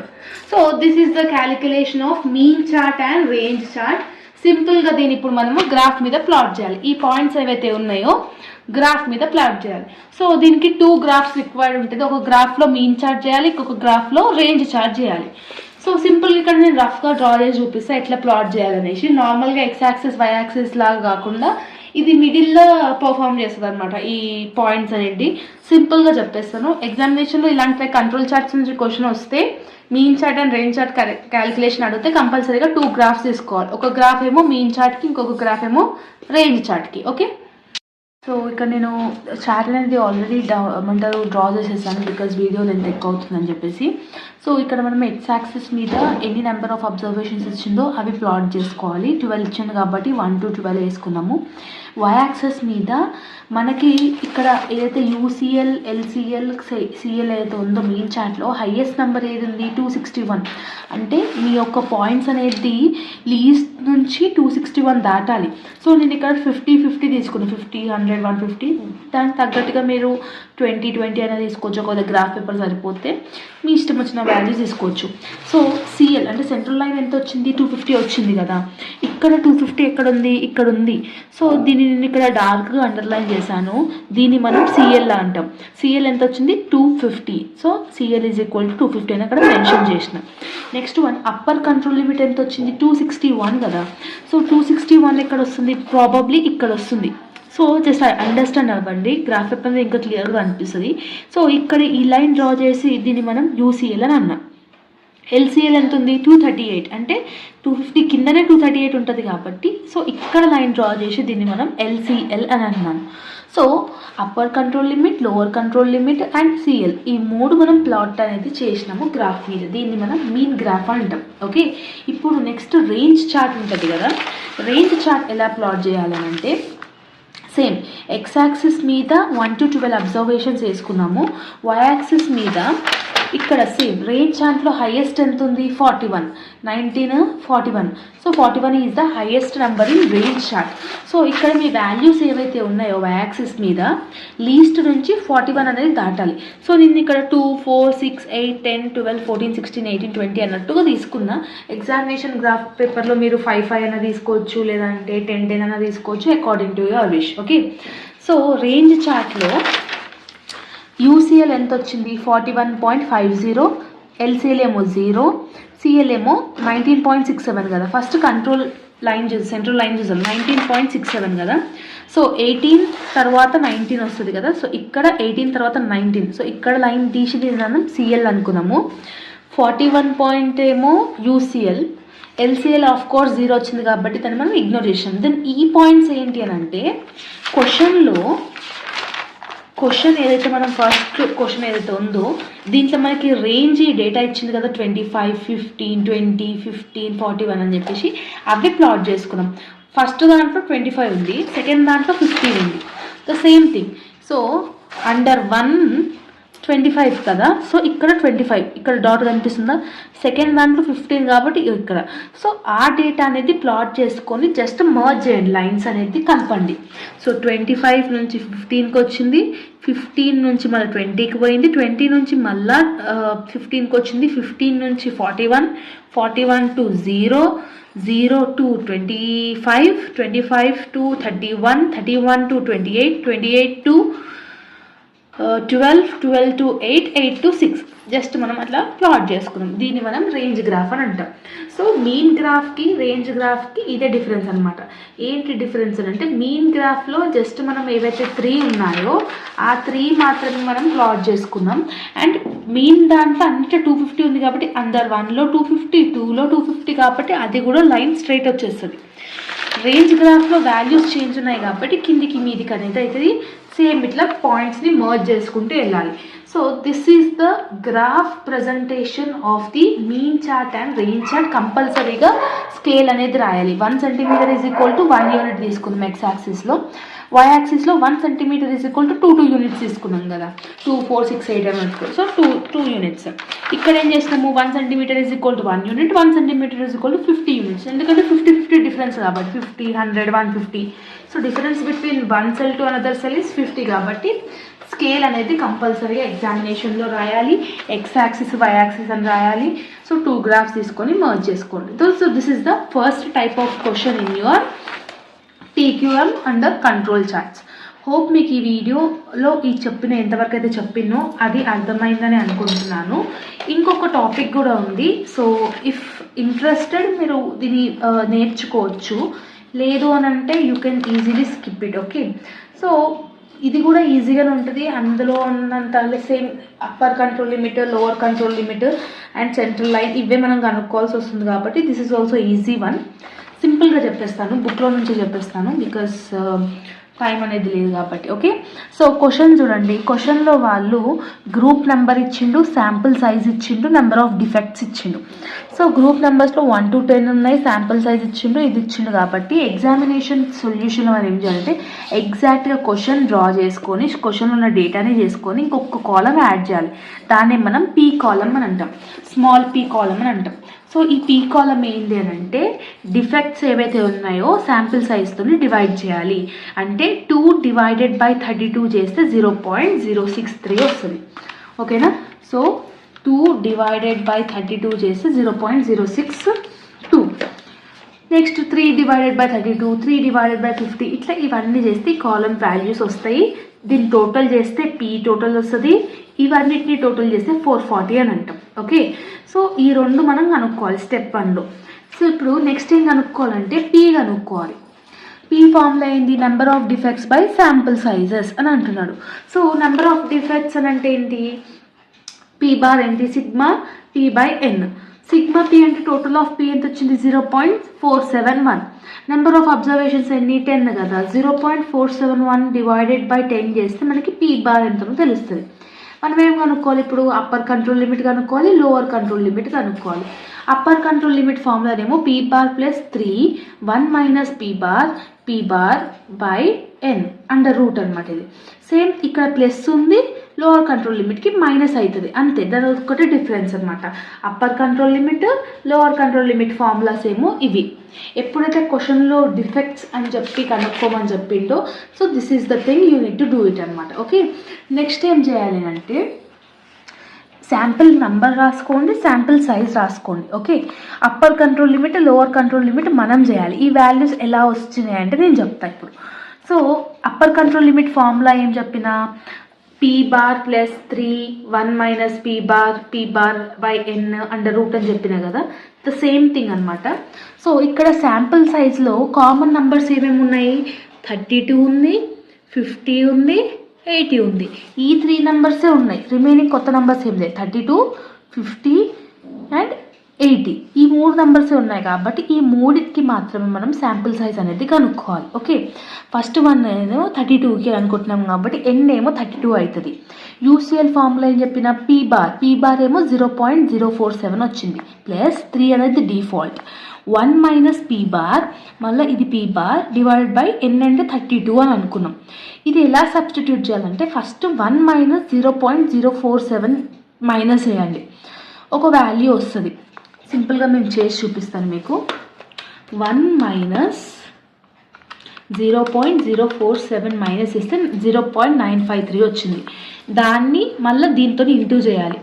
ఇంటూ 0.047 చేస్తే మనకి 0.044 వచ్చింది. డివైడెడ్ బై 32 చేస్తే 0.001 వచ్చింది. దీనికి మనం రూట్ కొట్టాలి. రూట్ అంటే ఇది కొడితే ఎంత వచ్చింది? 0.03. So that is the answer. 0.03 వచ్చింది. మళ్ళీ ఇక్కడ ఎంత ఉంది? 3 ఉంది కదా, 3 ఇంటూ 3 చేస్తే 0.11 వస్తుంది. అంటే వచ్చిన రూట్ వాల్యూకి మనము ఇక్కడ 3 ఉంది కాబట్టి ఇంటూ చేయాలి. ఇంటూ 3 చేస్తే 0.11. 0.047 ప్లస్ 0.11 ఎంత? 0.15. అట్లా 32కి చేయాలి, 50కి చేయాలి, 80కి చేయాలి. సేమ్ థింగ్ ఇక్కడ కూడా 32కి చేయాలి, 50కి చేయాలి, 80కి చేయాలి. ఇక్కడ ఓన్లీ ద థింగ్ ఏంటంటే ఇక్కడ మనకు మైనస్ ఉంది. ఫస్ట్ ఏమో 1 మైనస్ 0.047 చేయాలి, తర్వాత ఇంటూ 0.047 చేయాలి, డివైడెడ్ బై 32 చేయాలి. వచ్చిన వాల్యూకి రూట్ కొట్టినాక ఇంటూ 3 చేయాలి. అప్పుడు మీకు 0.112 వస్తుంది. ఇక్కడ కూడా 0.047లకి 0.112 తీసేస్తే మైనస్ 0.065 వస్తుంది. సో మైనస్లో వచ్చింది కాబట్టి మైనస్లో వస్తే దాన్ని మనం 0 అని అనుకోవాలి. ఏ వాల్యూ అయినా ఒకవేళ మైనస్లో వస్తే దాన్ని మనం కన్సిడర్గా 0 చేయాలి. మైనస్ వాల్యూస్ ఎంటర్ చేయకూడదు. సో ఇక్కడ 32లో 0 వచ్చింది, 50లో కూడా 0 వచ్చింది, 80లో కూడా మైనస్లో వచ్చింది కాబట్టి 0. సో అందుకనే 32 నెంబర్ ఉన్న కాడ 0, 50 నెంబర్ ఉన్న కాడ 0, 80 నెంబర్ ఉన్న కాడ 0. సో ఎల్సిఎల్ అనేది అన్నిట్లో 0నే ఉంది. ఇక్కడ 32లో ఎంత వచ్చింది? 0.159. 0.159 మళ్ళీ 32 0.159. 50కి ఎంత వచ్చింది? 0.137. 0.137, 0.137 మళ్ళీ 0.159 ఎందుకంటే 32 కాబట్టి. 80కి ఏమో 0.118, 0.137 అట్లా వాల్యూస్ అన్నీ వేసేసుకోవాలి. సో ఇది మీరు కనుక్కోవాల్సిన డిఫెక్టివ్ ఐటమ్స్. సో ఇప్పుడు మనకి అప్పర్ కంట్రోల్ లిమిట్ వచ్చింది, లోవర్ కంట్రోల్ లిమిట్ వచ్చింది. సింపుల్గా మనం గ్రాఫ్ పేపర్ మీద ప్లాట్ చేయాలి. సో ఇక్కడ వాళ్ళకి గ్రాఫ్ పేపర్ మీద మీకు కనిపిస్తుందో తెలియదు కానీ ఫస్ట్ నెంబర్ ఆఫ్ అబ్జర్వేషన్స్ అన్నీ 10 ఉన్నాయి కాబట్టి 10 ఇక్కడ వేసుకోవాలి ఎక్స్ యాక్సిస్ మీద. వై యాక్సిస్ మీద డెసిమల్ ఫార్మాట్స్లో వేసుకోండి. బికాజ్ ఇక్కడ మీకు వాల్యూస్ అంటే డెసిమల్స్లో వచ్చినాయి కాబట్టి 0.2, 0.4, 0.6, 0.8 అట్లా మీరు చేయండి. ఫస్ట్ వన్ అప్పర్ కంట్రోల్ లిమిట్లో ఫస్ట్ దాంట్లో ఏమొచ్చింది? 0.159 కదా. సో ఫస్ట్ దాంట్లో 0.159 అంటే ఇక్కడ వస్తుంది. సో అట్లా ప్లాట్ చేసుకుంటూ వెళ్ళండి అప్పర్ కంట్రోల్ లిమిట్. ఈ వాల్యూస్ అన్నీ ప్లాట్ చేసుకుంటే మనకి ఈ డయాగ్రామ్ వస్తుంది. లోవర్ కంట్రోల్ లిమిట్లు అన్నీ 0 ఉన్నాయి కాబట్టి ఇక్కడనే 0 అంటే ఇది ఎక్స్ యాక్సిస్ మీదే ఉంటుంది, ఇక్కడనే 0. మళ్ళా ఇక్కడ ఈ వాల్యూస్ ఏంటి అని అంటే ఇక్కడ లైన్ ఎందుకు వచ్చిందనంటే మనకి పి ఎంత వచ్చింది? 0.047 కదా. 0.047 అనేది ఇక్కడ వస్తుంది. అందుకని ఇక్కడ మనం లైన్ గీసి దాన్ని మనం సిఎల్ అంటాం. అంటే సెంట్రల్ లైన్ వచ్చేసి 0.047 అనేది అర్థం.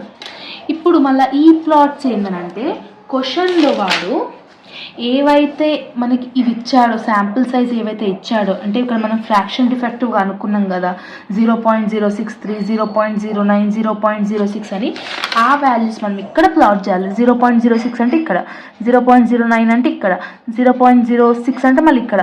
సో అట్లా ఆ పాయింట్స్ని ప్లాట్ అవుట్ చేయాలి. సేమ్ లైక్ ఇంతకుముందుకు మనం రేంజ్ ఎట్లా కనుక్కున్నామో ఆ పాయింట్స్ ఎట్లా ప్లాట్ చేసినామో ఇక్కడ కూడా అదే. So upper control limit, lower control limit, ఇది సెంట్రల్ లైన్, ఈ పాయింట్స్ ఏమో డిఫెక్టివ్ ఫ్రాక్షన్లో వచ్చే పాయింట్స్. ఇలా మీరు గ్రాఫ్ పేపర్ మీద ఈ డేటా అనేది ప్లాట్ చేయాలి.